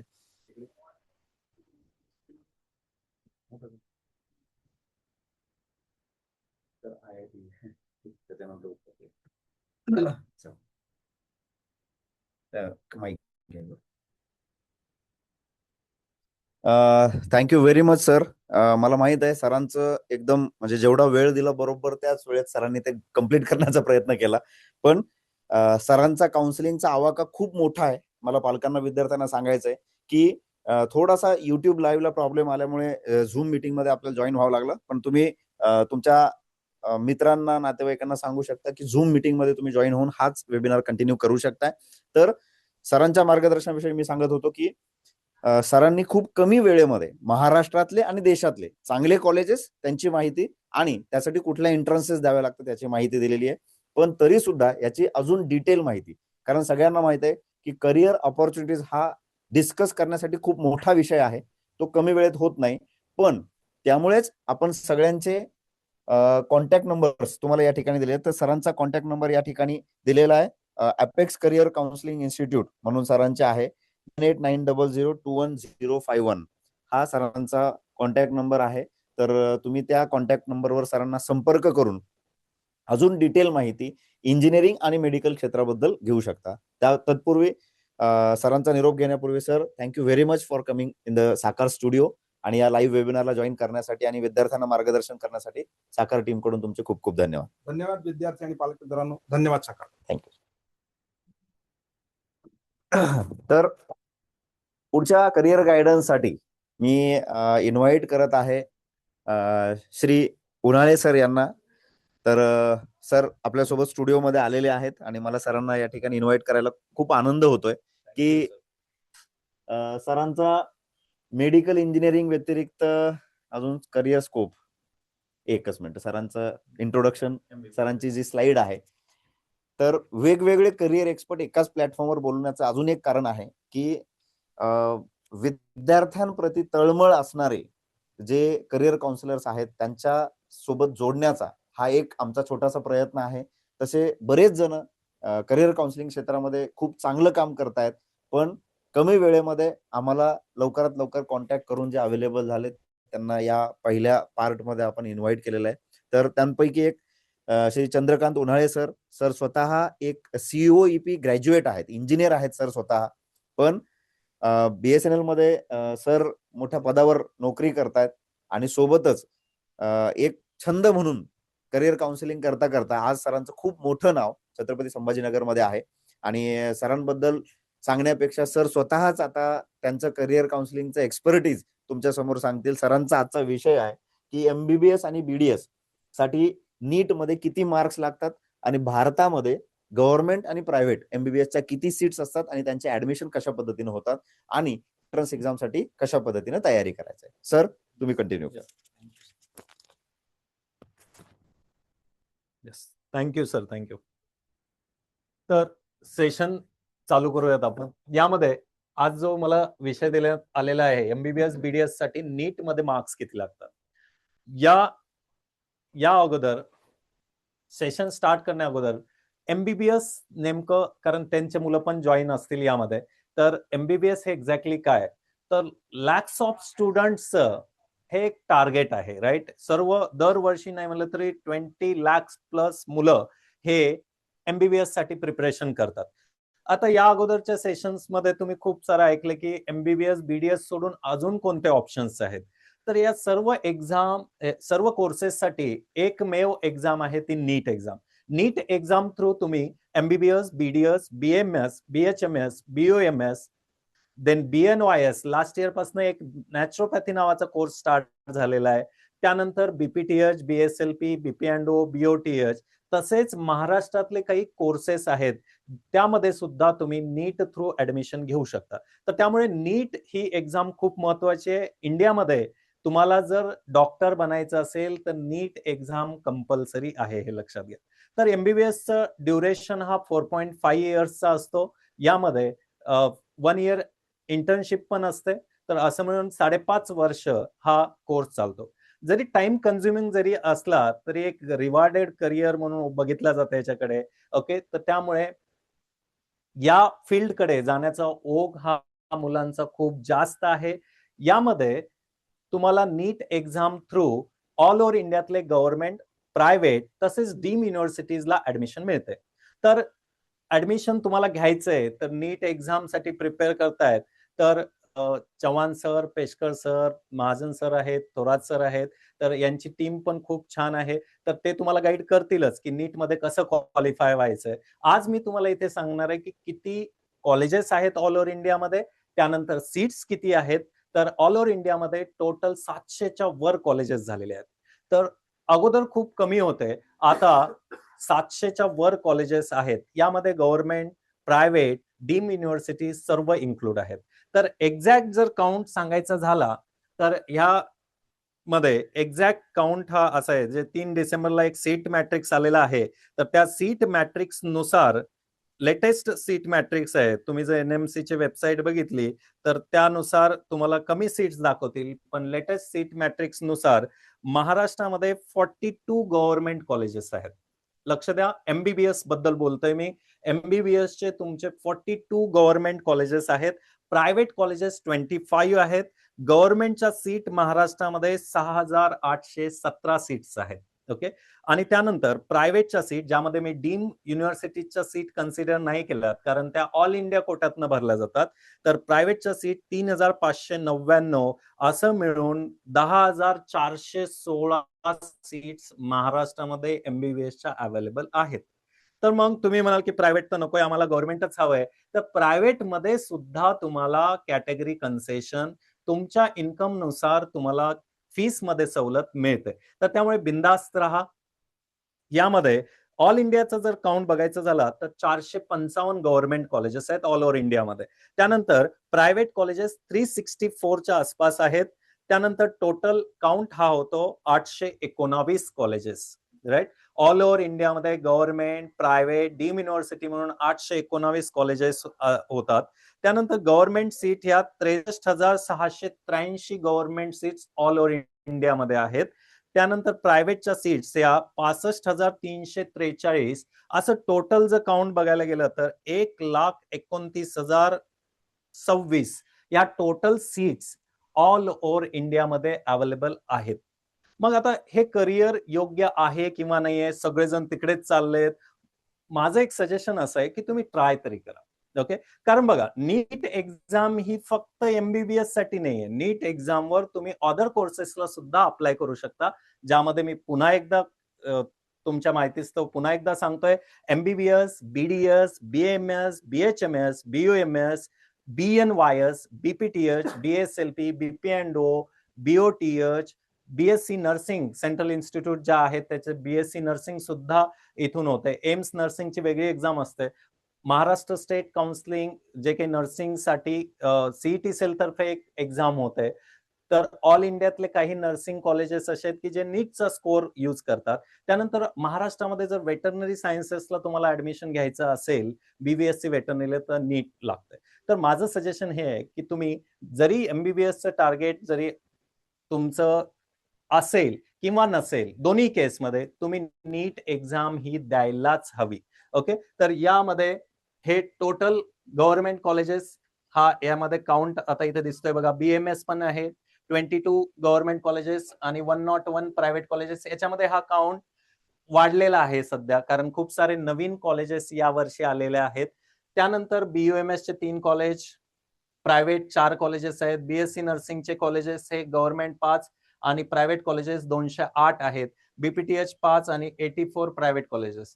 तर एमबीबीएस, बीडीएस सांगायचं झालं तर 4 गव्हर्नमेंट कॉलेजेस आहेत. याच्यामध्ये एक कॉलेज वाढलेलं आहे जळगावचं. Okay, government dental college Jalgaon. आता हा काउंट 5 झालेला आहे.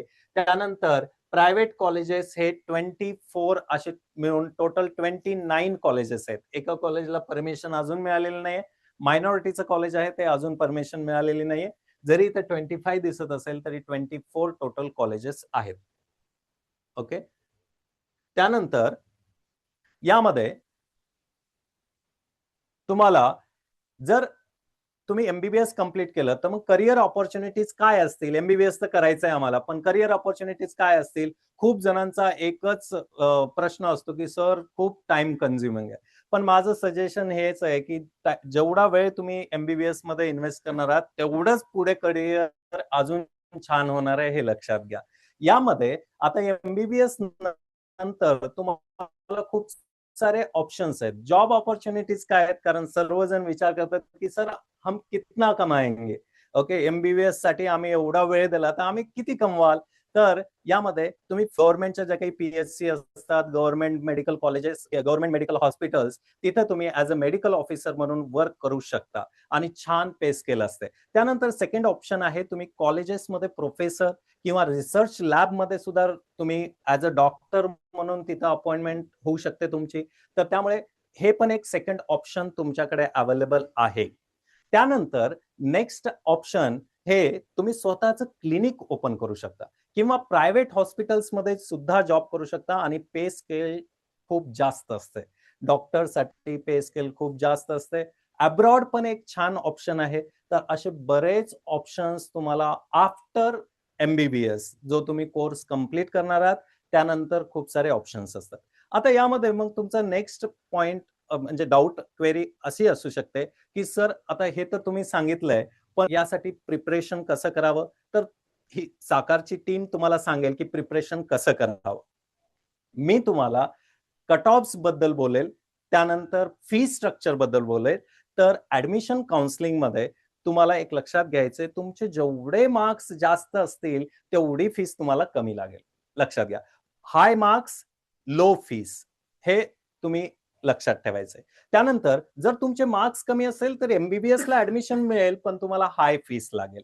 जसं की डीम कॉलेजेसमध्ये मिनिमम बजेट जाते 14 लाख आणि मॅक्झिमम बजेट जाते ते तुमचं जवळपास 30, 32, 33 लाख रुपयापर्यंत बजेट जाऊ शकते.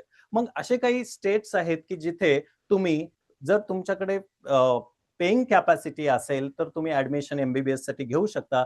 जसं की उत्तर प्रदेश आहे, कर्नाटक आहे, केरळ आहे, तमिळनाडू आहे, त्यानंतर मध्य प्रदेश आहे. तर यांना ओपन स्टेट्स म्हणतात. तर या ओपन स्टेटमध्ये बिहार पण एक बेस्ट ऑप्शन आहे आणि डीम सर्वात बेस्ट ऑप्शन आहे, कारण खूप कमी स्कोअरवर, इवन दो काही वर्षी तर जस्ट क्वालिफायला सुद्धा ऍडमिशन झालेले आहेत. तर त्यामुळे तुम्ही नीट क्वालिफाय झाल्यानंतर जर तुमच्याकडे पेइंग कॅपॅसिटी असेल तर डेफिनेटली तुम्हाला एमबीबीएस साठी ऑप्शन एक तुम्ही ठेवू शकता. एमबीबीएस ऍज अ करिअर म्हणून चूज करू शकता. आणि हायर मार्क्स जर असतील तर गव्हर्नमेंट कॉलेजेस, एम्स आहेत, जिपमर आहेत, त्याच्यानंतर ईएसआयसी कॉलेजेस पण आहेत. आता यामध्ये एक ईएसआयसीचं बेनिफिट मी तुम्हाला सांगेल. ज्यांचे पॅरेंट्स कंपनीमध्ये लेबर म्हणून वर्क करतात, कमी वेजेसवर काम करतात, सिक्युरिटीमध्ये काम करतात, त्यांच्यासाठी गुड न्यूज असेल. 11 ते 12 ऑल ओव्हर इंडियातले कॉलेजेस असे आहेत की ज्यामध्ये ईएसआयसी कोट्यातनं ऍडमिशन मिळते. जरी तो कोटा 30-35% जरी असेल तरी बऱ्यापैकी कमी मार्क्सवर ज्यांच्या पॅरेंट्सकडे ईएसआय कार्ड आहे त्यांच्या मुलांकरिता हा कोटा असतो. तर तसेच महाराष्ट्रामध्ये हिल्ली एरिया, जर तुम्ही डोंगराळ भागातनं तुमचं एज्युकेशन झालेलं तर हिल्ली एरियाचा बेनिफिट मिळतो. ऑर्फन कॅन्डिडेट्सला पण खूप कमी स्कोअरवर, पीडब्ल्यूडी कॅन्डिडेट्सला पण खूप कमी स्कोअरवर एमबीबीएस मिळून जाते. तर असे बरेच ऑप्शन्स आहेत. अजून एक ऑप्शन डिफेन्स कॅटेगरी. तर डिफेन्समध्ये जर या सेमिनारमध्ये पण खूप सारे लोक असतील डिफेन्स कॅटेगरीतले, तर एक्स सर्व्हिसमन, ऑन ड्युटी, तसेच ज्यांचा ट्रान्सफर इथे महाराष्ट्रामध्ये झालाय त्यांच्यासाठी पण बरेच ऑप्शन्स अवेलेबल आहेत. तर अशा प्रकारे हा एक छोटासा ओव्हरव्ह्यू होता. खूप मोठी प्रोसेस असते मेडिकल काउन्सिलिंग म्हणजे, ते तुम्हाला हळूहळू कळेलच. साकार टीमला मी थँक्यू बोलतो, कारण त्यांनी इथे मला बोलण्याची संधी दिली आणि सर्वांचे आभार व्यक्त करतो. तुमचे सुद्धा आभार. ओके, त्यानंतर आपण असेच सेमिनार पुढे घेऊयात. ओके, त्यामध्ये हळूहळू तुम्हाला सर्व डिटेल्स कळतील आणि मी सर्व साकार टीमचे पुनश्च एकदा आभार मानतो. थँक्यू.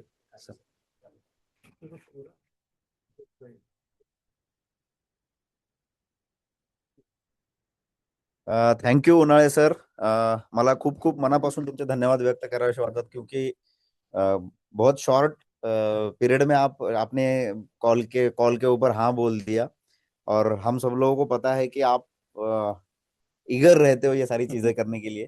तर मला सगळ्या पालकांकडून, विद्यार्थ्यांकडून, ज्या ज्या करिअर काउन्सिलर्सनी आज तुम्हाला करिअर मार्गदर्शन केले त्यांना सगळ्यांना थँक्यू म्हणायचंय.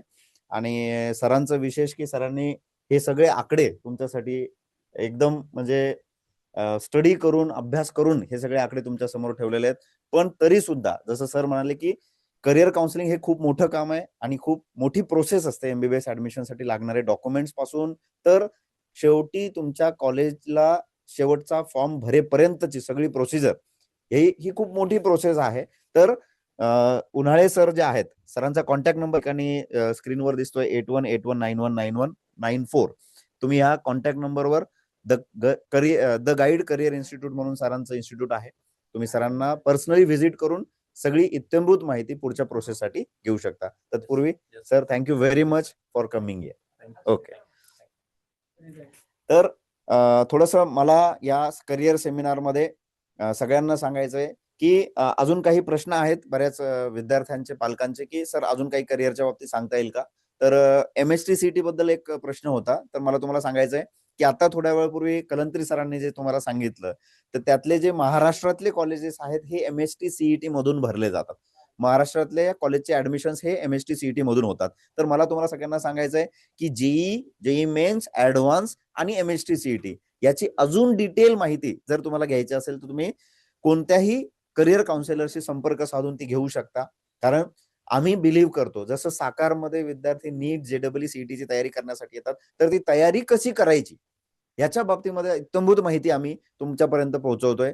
आणि हा एक छोटासा प्रयत्न आमचा आहे की करिअर ऑपॉर्च्युनिटीज बद्दल तुम्हाला माहिती व्हावं. CET बद्दल अजून जी डिटेल इन्फॉर्मेशन आहे किंवा जेई मेन्स, ऍडव्हान्स, नीटच्या प्रवेश प्रक्रियेबद्दलची पूर्ण माहिती हे सगळे करिअर काउन्सिलर तुमच्यापर्यंत पोहोचवतील.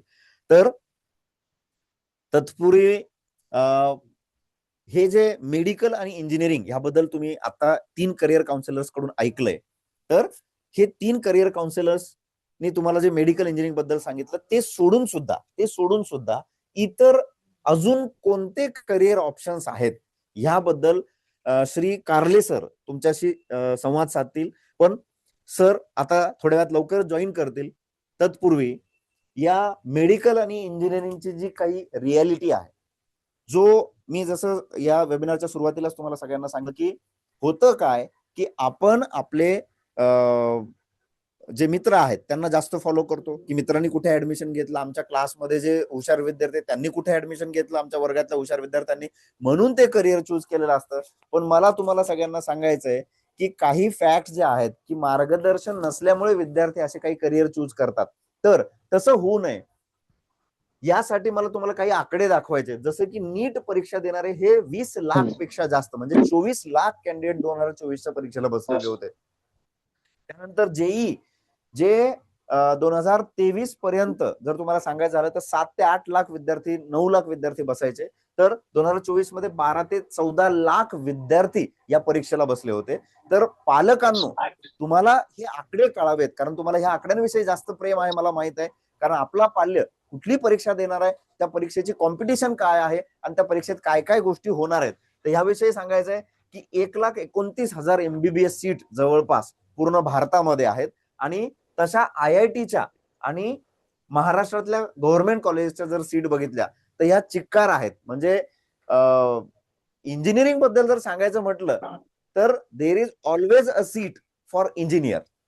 म्हणजे तुम्हाला इंजिनिअरिंग करण्यासाठी तुम्ही IIT मध्ये प्रवेश घ्या, NIT मध्ये प्रवेश घ्या, IIIT मध्ये प्रवेश घ्या, गव्हर्नमेंट फंडेड इन्स्टिट्यूट मध्ये, सेंट्रल फंडेड इन्स्टिट्यूट मध्ये तुम्ही प्रवेश घ्या, तुमच्यासाठी सीट आहे. जवळपास जर आकडाच सांगायचा झाला तर 60,000 पेक्षा जास्त इंजिनिअरिंग सीट या वॅकंट राहतात, भरत सुद्धा नाहीत. पण त्या कुठल्या, जे प्रायव्हेट इंजिनिअरिंग कॉलेजेस आहेत जे ग्रामीण भागात आहेत अशा कॉलेजच्या भरत नाहीत. पण तुम्हाला माहित आहे की there is always competition for best college, better college, चांगल्या सुविधा देणारे, चांगले करिअर गोल्स अचीव्ह करून देणाऱ्या कॉलेजसाठी नेहमी स्पर्धा असते. तर अशा मेडिकलच्या एक्झाम मधून तुम्ही गव्हर्नमेंट मेडिकलसाठी सिलेक्ट होणार आहात, त्याचा सिलेक्शन रेशो 1:18 आहे. म्हणजे 18 विद्यार्थी जर परीक्षेला बसले तर एक विद्यार्थी सिलेक्ट होतो.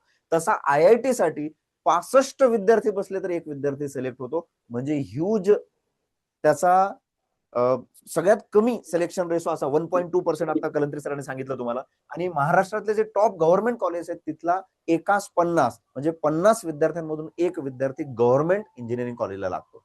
तर पालकांनी ही गोष्ट लक्षात घेणं खूप गरजेचं आहे की कुठल्याही कॉम्पिटिशन मध्ये आपला पाल्य जात असेल तर त्या कॉम्पिटिशन विषयी इत्यंभूत माहिती आपल्याकडे पाहिजे, म्हणजे आपण आपल्या पाल्याला प्रेशराईज करणार नाही त्या पर्टिक्युलर करिअरसाठी.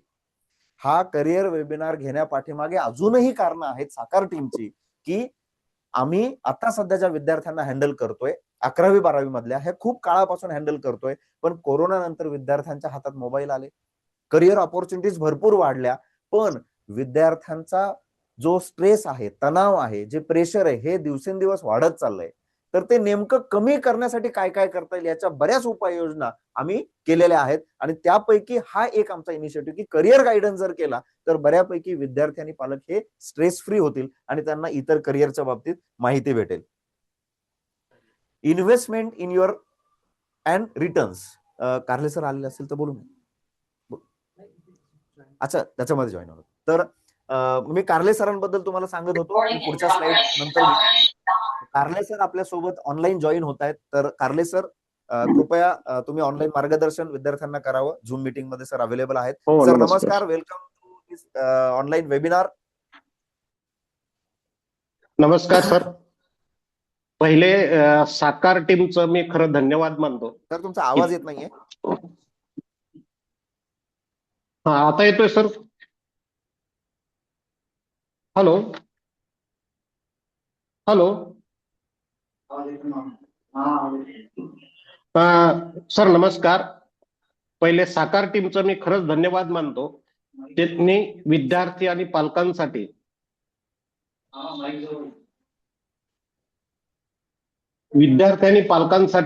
ऑनलाईन वेबिनार जो आयोजित केला ते पालकांसाठी खरं एक चांगली संधी उपलब्ध करून दिली साकार टीमनी. आणि साकार टीमचे जे डायरेक्टर आहे Peshkar sir, Chavan sir, Thorat sir, Mahajan sir यांचे माझे खूप जुने संबंध आहे की त्या विद्यार्थ्यांना आपला शेवटला विद्यार्थी चांगल्यातलं चांगला करिअर चांगलं मिळावं त्या दृष्टिकोनातून ही टीम सारखी प्रयत्न करत असते. आत्ताच आमचे सहकारी उन्हाळे सर असतील, कलंत्री सर असतील, वाघ सर असतील, त्यांनी बऱ्याचशा फील्ड बद्दल मार्गदर्शन केलं. किती सीट्स आहे, किती संधी अवेलेबल आहे. साकार टीमचे बरेच विद्यार्थी आमच्या माध्यमातून मेडिकल इंजिनिअरिंगला गेलेच, पण याच्या व्यतिरिक्त अजून करिअरच्या संधी काय अवेलेबल आहे त्या माध्यमातून मला इथं त्यांनी आमंत्रित केलेलं आहे. खरं जर म्हटलं 10वीच्या बेसवर सुद्धा SPI नावाची एक परीक्षा आहे, सैनिक भूतपूर्व प्रशिक्षण संस्था, जी संभाजीनगरला ती महाराष्ट्र शासनाची इन्स्टिट्यूट आहे की त्या ठिकाणी जाण्यासाठी ती उपलब्ध आहे.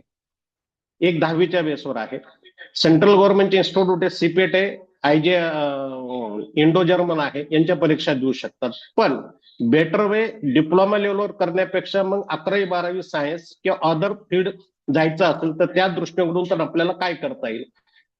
तर माझं मत असं आहे की 11वी-12वी सायन्स बेस पक्का असेल तर त्या दृष्टिकोनातून तुम्ही JEE आणि नीटची जी तयारी करतात त्याच बेसवर आपल्याला अजून कोणकोणत्या परीक्षा आपल्याला देता येतील त्या दृष्टिकोनातून मी फोकस त्याच्यामध्ये करणार आहे. परीक्षा तयारी तीच करायची, पण त्याच्याबरोबर आपल्याला अजून कोणत्या परीक्षा देता येईल तर एक आहे IISER up to date test नावाची परीक्षा आहे. ही जर परीक्षा जर दिली, क्वालिफाय जर झाला तर तुम्हाला आयसर मध्ये आता बॅचलर ऑफ सायन्स आणि master of science dual degree programme तर आहेच आहे, पण त्याच्याबरोबर आयसर भोपाळला इकॉनॉमिक सायन्स, त्याच्याबरोबर इकॉनॉमिक सायन्स आणि डेटा सायन्स आहे. BTech in the electronics electrical, त्याच्यानंतर डेटा सायन्स प्रोग्राम आयसर कोलकात्याला सुरू झालेला आहे. अजून एक नवीन संधी अशी अवेलेबल आहे, आयसर अप टू डेट टेकच्या बेसवर आपल्याला अजून कोणत्या इन्स्टिट्यूट मध्ये जाता येईल की ज्या पद्धतीने आपल्याला चांगलं करिअर घडवता येईल. भारतामध्ये एक टॉप लेवलवरची इन्स्टिट्यूट आहे जी IIT पेक्षा टॉप आहे, ती म्हणजे IISc Bangalore, Indian institute of the science Bangalore. इथं जे आहे, इथं आपल्याला bachelor of science 4th year degree programme आपल्याला जाता येतं. अजून एक संधी अशी अवेलेबल आहे, जगामध्ये जवळपास 7 ते 8 ठिकाणी तो अभ्यासक्रम आहे, त्यापैकी एक भारतामध्ये तो अभ्यासक्रम सुरू झालेला आहे. तो म्हणजे IIT मद्रास.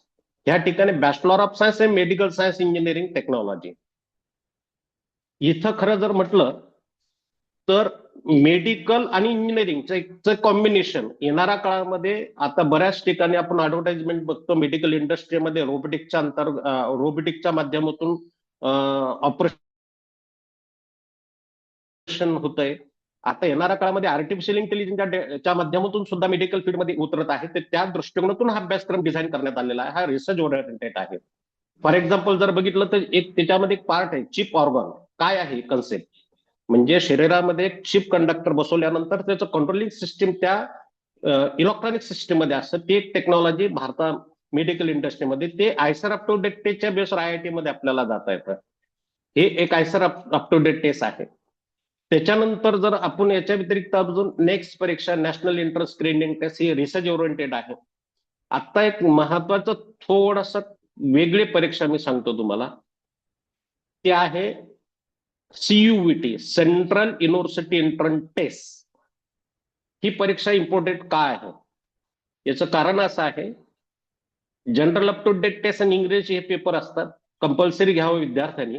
आणि त्याच्यानंतर बरेचसे जवळपास 44 ते 48 सब्जेक्ट त्याच्यामध्ये वेगवेगळे आहे की ज्या माध्यमातून त्या विद्यार्थ्याला करिअर ऑपॉर्च्युनिटी मध्ये निवडू शकते. आता याच्यामध्ये मी तुम्हाला एक पर्याय देतो याच्यामध्ये की इंडियन स्टॅटिस्टिकल शब्द कलकत्ता यांची सेपरेट परीक्षा आहेच आहे, पण 2025 पासून एक अभ्यासक्रम सुरू झालेला आहे. बॅचलर ऑफ सायन्स आणि डेटा सायन्स प्रोग्राम सुरू झाला. त्या अभ्यासक्रमाला 2 परीक्षेच्या बेसवर ऍडमिशन आहे. एक आहे JEE मेनच्या बेसवर स्कोरवर ऍडमिशन आहे आणि दुसरा CUET central university test entrance टेस्टच्या बेसवर आहे.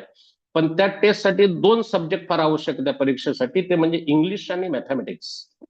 हे जर विषय असेल तर त्या विद्यार्थ्याला तिथं ऍडमिशन मिळतं, कारण ही भारतातली स्टॅटिस्टिकल मध्ये टॉप लेवलवर. तिथून खरं विद्यार्थ्याला इंटर्नशिप म्हणजे सेंट्रल गव्हर्नमेंटमध्ये इंटर्नशिप करण्याची संधी मिळते सेकंड सेमिस्टर पासून. दुसरं एक ऑपॉर्च्युनिटी अशा आहे, आता याच्यामध्ये वेगळ्या जर परीक्षा अजून विचार करायचा असेल तर IP मॅट नावाची एक परीक्षा आहे, Indian planning management test. IIM Indore, IIM Rohtak, IIM Ranchi, त्याच बेसवर जिपमॅट ही जी परीक्षा आहे ही NTA तर्फे घेतल्या जाते, नॅशनल टेस्टिंग एजन्सी तर्फे परीक्षा घेतल्या जातात. पण जिपमॅट जी आहे ही जी परीक्षा आहे बुधगया आणि जम्मू हे जे टॉप लेवलवरच्या भारतातल्या IIM संस्था आहे, इंडियन इन्स्टिट्यूट ऑफ मॅनेजमेंट, या ठिकाणी इंटिग्रेटेड BBA प्लस MBA अभ्यासक्रम आहे. ह्या परीक्षा दिल्यानंतर तुम्हाला इंटरव्ह्यू, त्याच्यानंतर ग्रुप डिस्कशन, पर्सनल इंटरव्ह्यूच्या बेसवर ऍडमिशन आहे. आणि इथून जो विद्यार्थी ज्यावेळेस पासआउट होतो त्याला चांगला प्लेसमेंट, चांगला टॉप पैकी पॅकेजेस त्या ठिकाणी दिला जातं. अजून एक संधी अशी आहे, IP मॅट इंदोरची परीक्षा दिल्यानंतर त्या परीक्षेच्या स्कोरवर 10वी 12वीचे पर्सेंटेज याच्या बेसवर भारत सरकारची एक इन्स्टिट्यूट आहे, ती म्हणजे IIFT, म्हणजे भारत सरकारचं जे विदेश मंत्रालय आहे, फॉरेन मिनिस्ट्री, याच्या अंतर्गत जे इन्स्टिट्यूट आहे त्या ठिकाणी त्या विद्यार्थ्याला BBA plus MBA integrated IB म्हणजे इंटरनॅशनल बिझनेस, याच्यामध्ये ती संधी अवेलेबल आहे. आता अजून एक महत्वाचं संधी 2026 पासून म्हणजे ह्या वर्षीपासून, म्हणजे जे 2022ला जे विद्यार्थी देणार आहेत, IIM बेंगलोर. आता actually Indian institute of management Bangalore ह्या ठिकाणी ह्या वर्षीपासून यांची सेपरेट परीक्षा घेतल्या जाते. ऍक्च्युली आता जे 12चे विद्यार्थी त्यांची तारीख निघून गेली, त्यांचं सिलेक्शन पण झालेलं आहे. पण जे येणाऱ्या काळामध्ये त्यांना जर चांगल्या पद्धतीने प्रिपरेशन करायचं असेल, ज्यांना ह्युमॅनिटीमध्ये रिसर्चमध्ये ओरिएंटेड मध्ये जायचं असेल, तर त्या ठिकाणी BSc इन द इकॉनॉमिक्स अभ्यासक्रम सुरू झालेला आहे. एक दुसरं बॅचलर ऑफ डेटा सायन्स म्हणून इकॉनॉमिक्स मध्ये सुरू झालेला आहे. एक टॉप लेवलवरची एक इन्स्टिट्यूट आहे, त्या ठिकाणून आपल्याला जगामध्ये ऑपॉर्च्युनिटी मिळणार आहे. आता मी परत एक सीयूटीवर मी येतोय त्याच्यामध्ये सेंट्रल युनिव्हर्सिटी टेस्टच्या बेसवर. याच्यामध्ये जनरल अप्टूडेट टेस्ट आणि इंग्लिश जर घेतला तर याच्यामध्ये गोखले नावाची इन्स्टिट्यूट आहे. इथं बीएससी इकॉनॉमिक्स आहे. ही भारतातली टॉप लेवलची सगळ्यात जुनी संस्था आहे. या ठिकाणी आमचे विद्यार्थी जवळपास दरवर्षी 10 ते 12 विद्यार्थी जातात. आज आरबीआय म्हणजे आरबीआय मध्ये त्यांना इंटर्नशिप मिळाली, नीती आयोगामध्ये ते आता तिथं इंटर्नशिप मिळाली. टॉप लेवलवरच्या ठिकाणी विद्यार्थी गेलेले आहेत. त्याच्यानंतर आता परत अजून एक ऑप्शन असा आलेला आहे की टीस नावाची संस्था आहे, Tata use of social science. ही भारतामध्ये आणि जगामध्ये टॉप लेवलवरची आहे. इथं खरं म्हणजे सोशल सायन्स आणि सोशल वर्क हे 2 अभ्यासक्रम आहेत. पण फक्त भारतामध्ये एकाच ठिकाणी अभ्यासक्रम आहे, तो मुंबईमध्ये आहे. ते टीस मध्ये BA in the social science and sustainable study आणि स्ट्रॅटेजी नावाचा अभ्यासक्रम आहे. याच्यामध्ये त्यांचं रजिस्ट्रेशन झाल्यानंतर ते पर्सनल इंटरव्ह्यू करतात. पण पर्सनल इंटरव्ह्यू झाल्यानंतर परत ग्रुप टेस्टिंगच्या बेसवर तिथं तुम्हाला ऍडमिशन दिलं जातं. आणि तिथं जो विद्यार्थी इतका म्हणजे टॉप लेवलवरचं करिअर चॉईस करू शकतो त्याला वर्ल्ड मध्ये डिमांड आहे. इथल्या विद्यार्थ्याला युजीच्या बेसवर म्हणजे अंडर ग्रॅज्युएट बाहेर पडल्यानंतर तो कंपनीचा जो मेन डायरेक्टर असतो, मालक असतो, आणि तो म्हणजे सेकंड पोस्ट त्याच विद्यार्थ्याला मिळते जो टीसचा विद्यार्थी आहे. म्हणजे किती टॉप लेवलवरचं प्लेसमेंट मिळू शकतं हा त्या लेवलवरचा इन्स्टिट्यूटचा माध्यमातून आहे. अजून एक तुम्हाला संधी सांगतो, जेई मेन्स आपण जे देतो, आपण जे जेई मेन्स देतो, आपण असा कलंत्री सरांनी सांगितलं की जेईच्या बेसवर किंवा इंजिनिअरिंगच्या बेसवर आपल्याला कुठं कुठं ऍडमिशन मिळतं. पण जेई बेसच्या बेसवर IIT मंडी या ठिकाणी 2025 पासून एक अभ्यासक्रम सुरू झालेला BBA प्लस MBA. या ठिकाणी जेई मेनच्या बेसवर ऍडमिशन आहे. Analytics and data science and artificial intelligence म्हणजे येणाऱ्या काळामध्ये डेटा सायन्स आणि आर्टिफिशियल इंटेलिजन्सचा काळ आहे, त्या माध्यमातून तो अभ्यासक्रम डिझाईन केलेला आहे. म्हणजे येणाऱ्या काळामध्ये संधी काय, जसं आता साकार टीमनं इतके छान मुद्दे हे केलेले आहे की येणाऱ्या 5 ते 10 वर्षानंतर कोणत्या करिअरला मागणी असणार आहे. मग तो हा एक मुद्दा फार महत्वाचा आहे की ज्या पद्धतीने तुम्हाला तिथं जाण्याची संधी मिळू शकते. अजून एक तुम्हाला सांगतो की बऱ्याच विद्यार्थ्यांचं स्वप्न असतं की IIT मध्ये आपल्याला ऍडमिशन मिळायला पाहिजे. त्या दृष्टिकोनातून बऱ्याच विद्यार्थ्यांचं स्वप्न असतं. मग IIT मध्ये आपल्याला कोणत्या मार्गाने अजून जाता येतं, पण अभ्यासक्रम आपल्याला वेगळा आहे. आपण तो एक विचार करूया. आता 2025 पासून एक परीक्षा सुरू झालेली आहे. NCET नावाची परीक्षा सुरू झाली, नॅशनल कॉमन एंट्रन्स टेस्ट नावाची परीक्षा सुरू झाली. या ठिकाणी खरं जर म्हटलं तर ही परीक्षा दिल्यानंतर IIT मध्ये IIT Kharagpur, IIT Bhubaneswar, NIT Karaikal Kerala, NIT Warangal, NIT Pondicherry आणि अजून एक सेंट्रल गव्हर्नमेंटची जी इन्स्टिट्यूट शिक्षण मंत्रालयाची त्या इन्स्टिट्यूटमध्ये जसं इथं मुद्दा मांडलेला आहे की येणाऱ्या 10 वर्षानंतर कोणत्या करिअरला संधी. येणाऱ्या काळामध्ये प्रत्येक शाळेमध्ये म्हणजे केंद्रीय विद्यालय असेल, त्याच्यानंतर आर्मी पब्लिक स्कूल असेल, त्याच्यानंतर नवोदय विद्यालय स्कूल असेल, प्रायव्हेट स्कूल असेल, आणि येणाऱ्या काळामध्ये बरेचसे शिक्षकांची कमतरता भासणार आहेत. मग अशा टॉप लेवलवरचे टीचिंग फील्डमध्ये यायला पाहिजे ते विद्यार्थी की त्या माध्यमातून तो अभ्यास ती परीक्षा डिझाईन केलेली आहे. आणि ही परीक्षा दिल्यानंतर त्यांना IIT Kharagpur, IIT Bhubaneswar, NIT Karaikal, NIT Warangal, NIT Pondicherry ह्या ठिकाणी BSc BEd integrated 4th year degree programme सुरू झालेला आहे. म्हणजे आपलं हे स्वप्न नाही सागर, पण IITचं लेवल आपल्याला मिळू शकतं. एक ऑप्शन आपल्याला त्याच्यासाठी उपलब्ध झालेला आहे. म्हणजे असे सुद्धा परीक्षा आहेत. आपल्याला मी पहिल्यांदा सांगितलं तुम्हाला फक्त जेई नीटचा अभ्यासक्रम तयारी करायची, त्याच बेसवर आपल्याला सायन्सच्या रिलेटेड परीक्षा देता येईल. जसं IP मॅटच्या परीक्षेचं प्रिपरेशन जर केलं तर बाकीच्या अदर त्या रिलेटेड आपल्याला परीक्षा त्या माध्यमातून देता येईल. हे एक ऑप्शन आहे. अजून एक ऑप्शन मी तुम्हाला देतो. पूर्ण जगामध्ये 2च विद्यापीठ असे आहेत की ते भारतामध्ये आहे आणि ते पण सेंट्रल गव्हर्नमेंटचे आहेत. सेंट्रल गव्हर्नमेंटचे आहेत तर मग कोणते आहेत, कोणत्या गव्हर्नमेंटच्या मंत्रालयाच्या अंतर्गत येतात तर ते होम मिनिस्ट्री म्हणजे गृह मंत्रालयाच्या अंतर्गत येतात. मग ते कोणते आहेत तर RRU, NFFC, RRU राष्ट्रीय रक्षा शक्ती युनिव्हर्सिटी. गेल्या आमच्या इंजिनिअरिंगच्या काउन्सिलिंगच्या माध्यमातून बऱ्याच जणांना NIT मिळालं होतं JEE मेनच्या बेसवर, पण त्यांनी NIT नाकारलं टॉप पैकी, पण RRU ला गेले. कारण तिथं BTech in the computer science and cyber security specialisation course आहे. आज ते विद्यार्थी इंटेलिजन्स ब्युरो, त्याच्यानंतर स्पेशल कमांडिंग फोर्स, डिफेन्स मध्ये आता इंटर्नशिप करतात आणि त्या माध्यमातून त्यांना तिथून चांगलं गव्हर्नमेंटमध्ये सुद्धा त्यांना संधी मिळू शकते. एक ऑप्शन आहे. दुसरं नॅशनल फॉरेन्सिक सायन्स युनिव्हर्सिटी, याचे सेंटर मेन सेंटर गांधीनगर, दोन्ही युनिव्हर्सिटीचे. पण याचं NFFCचं जे सेंटर आहे गांधीनगर, दिल्ली, धारवाड, आगरताला, गुवाहाटी आणि त्रिपुरा या ठिकाणी BTech in the computer science, BTech plus MTech computer science, cyber security आणि डेटा अनालिसिस. म्हणजे येणाऱ्या काळामध्ये आर्टिफिशियलच्या माध्यमातून जी गुन्हेगारी वाढत जाणार आहे किंवा जी त्या पद्धतीनं तपास यंत्रणा कशा पद्धतीने काम करायला पाहिजे त्या माध्यमातून तो अभ्यासक्रम डिझाईन करण्यात आलेला आहे. ह्या युनिव्हर्सिटीशी कमीत कमी 12 देशाच्या युनिव्हर्सिटी, 12 देशच्या युनिव्हर्सिटीच्या अटॅचमेंटमध्ये आहे. तिथले पोलीस फोर्स, तिथले इंटेलिजन्स ब्युरो ह्या युनिव्हर्सिटीच्या अटॅचमेंट आहे, त्या माध्यमातून ते ट्रेनिंग घेतल्या जातात. आता एक साधं उदाहरण देतो. माझाच एक विद्यार्थी आहे, आमच्या इथला जवळचा खेड्यागावातला मुलगा आहे. त्याची इच्छा होती की मला होम डिपार्टमेंटमध्ये जायचं आहे. त्याला नंतर मी त्याला टाइमवर आला, त्याला फॉर्म भरायला RRU ची CET द्यायला सांगितली. त्यानं एक अभ्यासक्रम निवडला, BA bachelor of arts security management, digital forensic science investigation, police administration investigation analysis. हा स्पेशल अभ्यासक्रम आहे. त्या अभ्यासक्रमाला ऍडमिशन मिळालं. तो विद्यार्थी इतका टॉप आहे, आज तो IPS अधिकाऱ्यांना ट्रेनिंग त्या ठिकाणी देतो. म्हणजे विद्यार्थी असताना तो IPS अधिकाऱ्यांना ट्रेनिंग देतो. म्हणजे अशा सुद्धा फील्ड आपल्या भारतामध्ये अवेलेबल आहे की ज्या माध्यमातून त्या विद्यार्थ्याला करिअर करण्याची संधी आहे.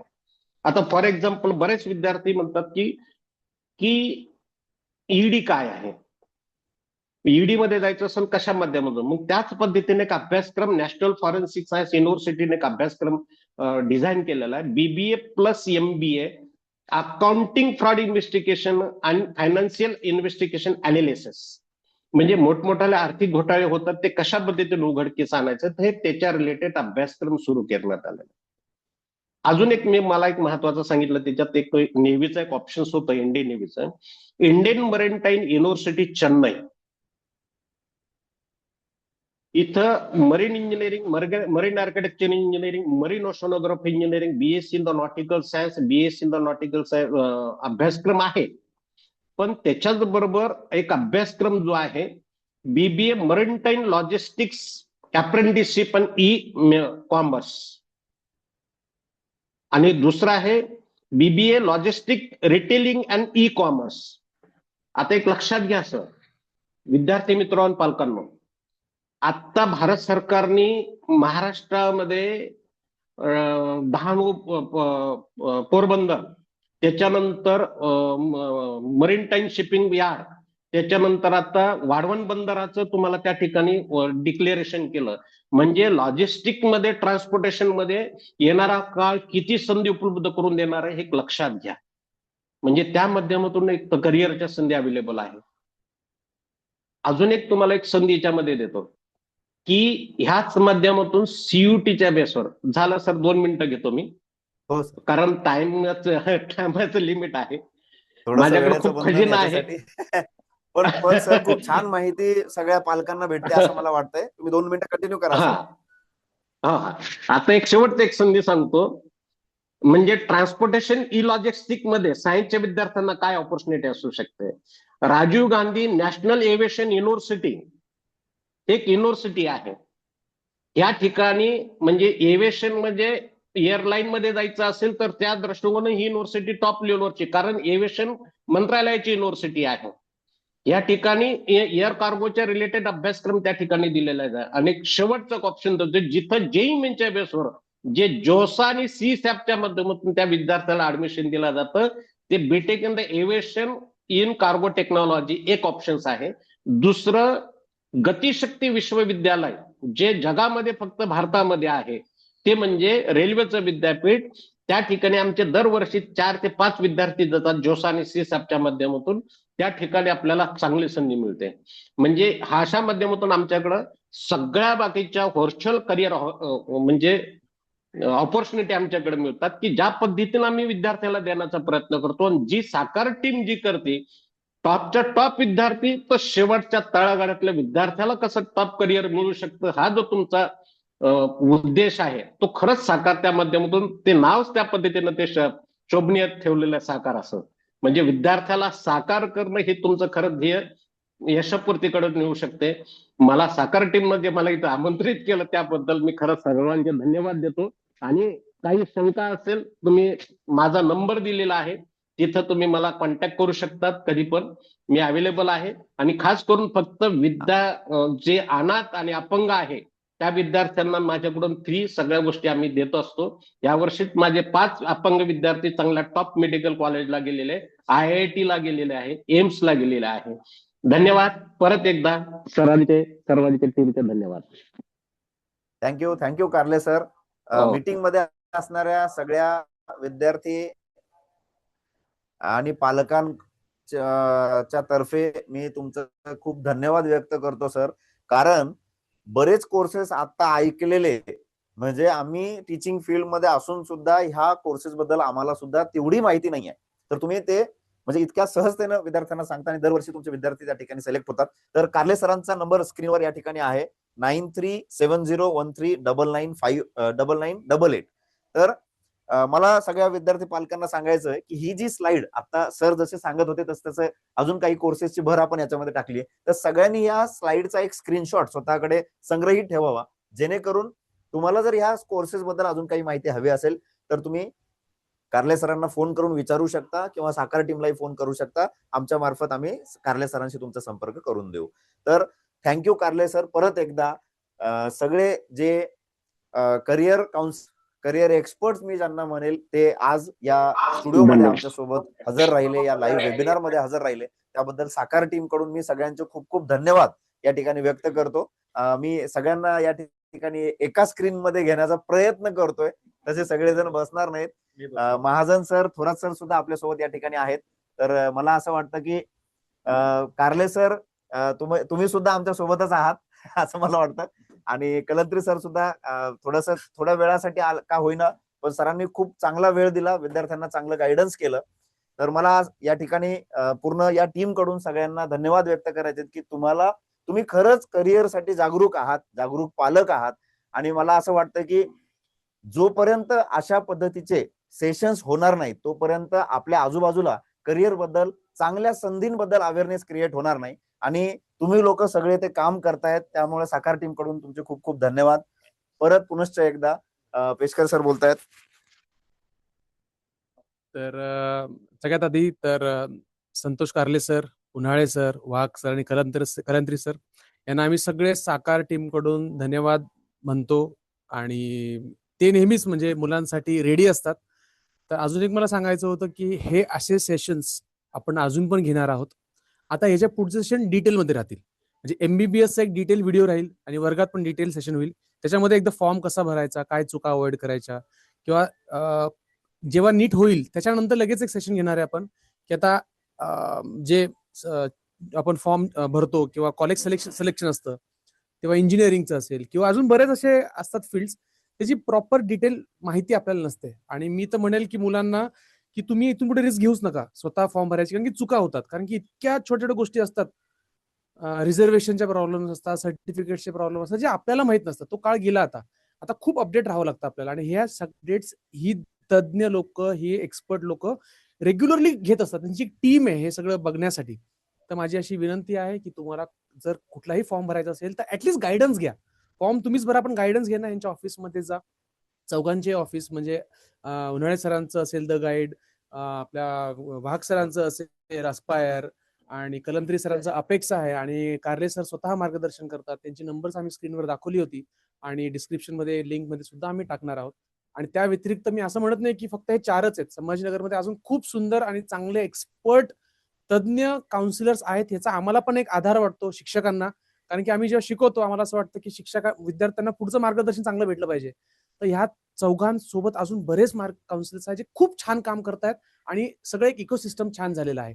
तर लवकरात लवकर आपण अजून एक्सपर्ट लोक आपल्या साकारच्या प्लॅटफॉर्मवर आणू आणि जे ऑलरेडी एक्सपर्ट्स आपल्याकडे आलेले आहेत त्यांच्याकडून अजून कसं आपल्याला आपल्या विद्यार्थ्यांसाठी फायदा करून घेता येईल याचा आम्ही साकार टीम नेहमी प्रयत्न करत राहू.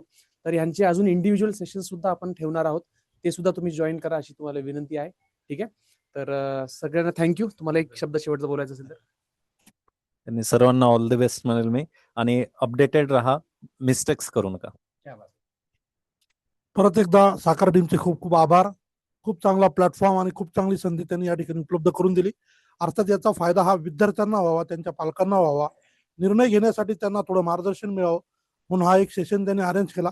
खरं म्हणजे साकार टीमचं खूप कौतुक, कारण शिकवण्याच्या पलीकडे सुद्धा आपली काही जबाबदारी आहे या भावनेतून त्यांनी हे सेशन अरेंज केलं आणि कमी वेळेमध्ये जास्तीत जास्त माहिती देण्याचा तुम्हाला प्रयत्न केला. परंतु याच्यामध्ये डिटेल मार्गदर्शन करण्यासाठी कलंत्री सर असतील, उन्हाळे सर असतील, मी असेल, असे अजूनही काही सेशन भविष्यात सरांच्या टीमच्या वतीनं संधी भेटली तर आपण नक्की घेऊ. तो तास संधी दिल्याबद्दल सर्वांचे धन्यवाद. थँक्यू.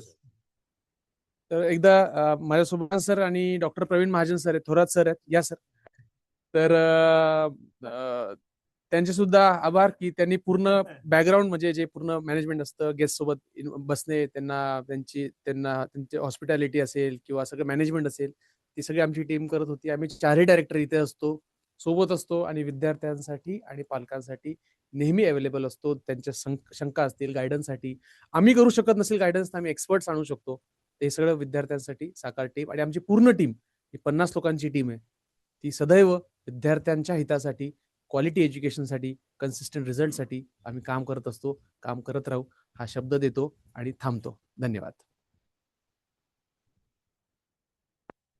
थँक्यू.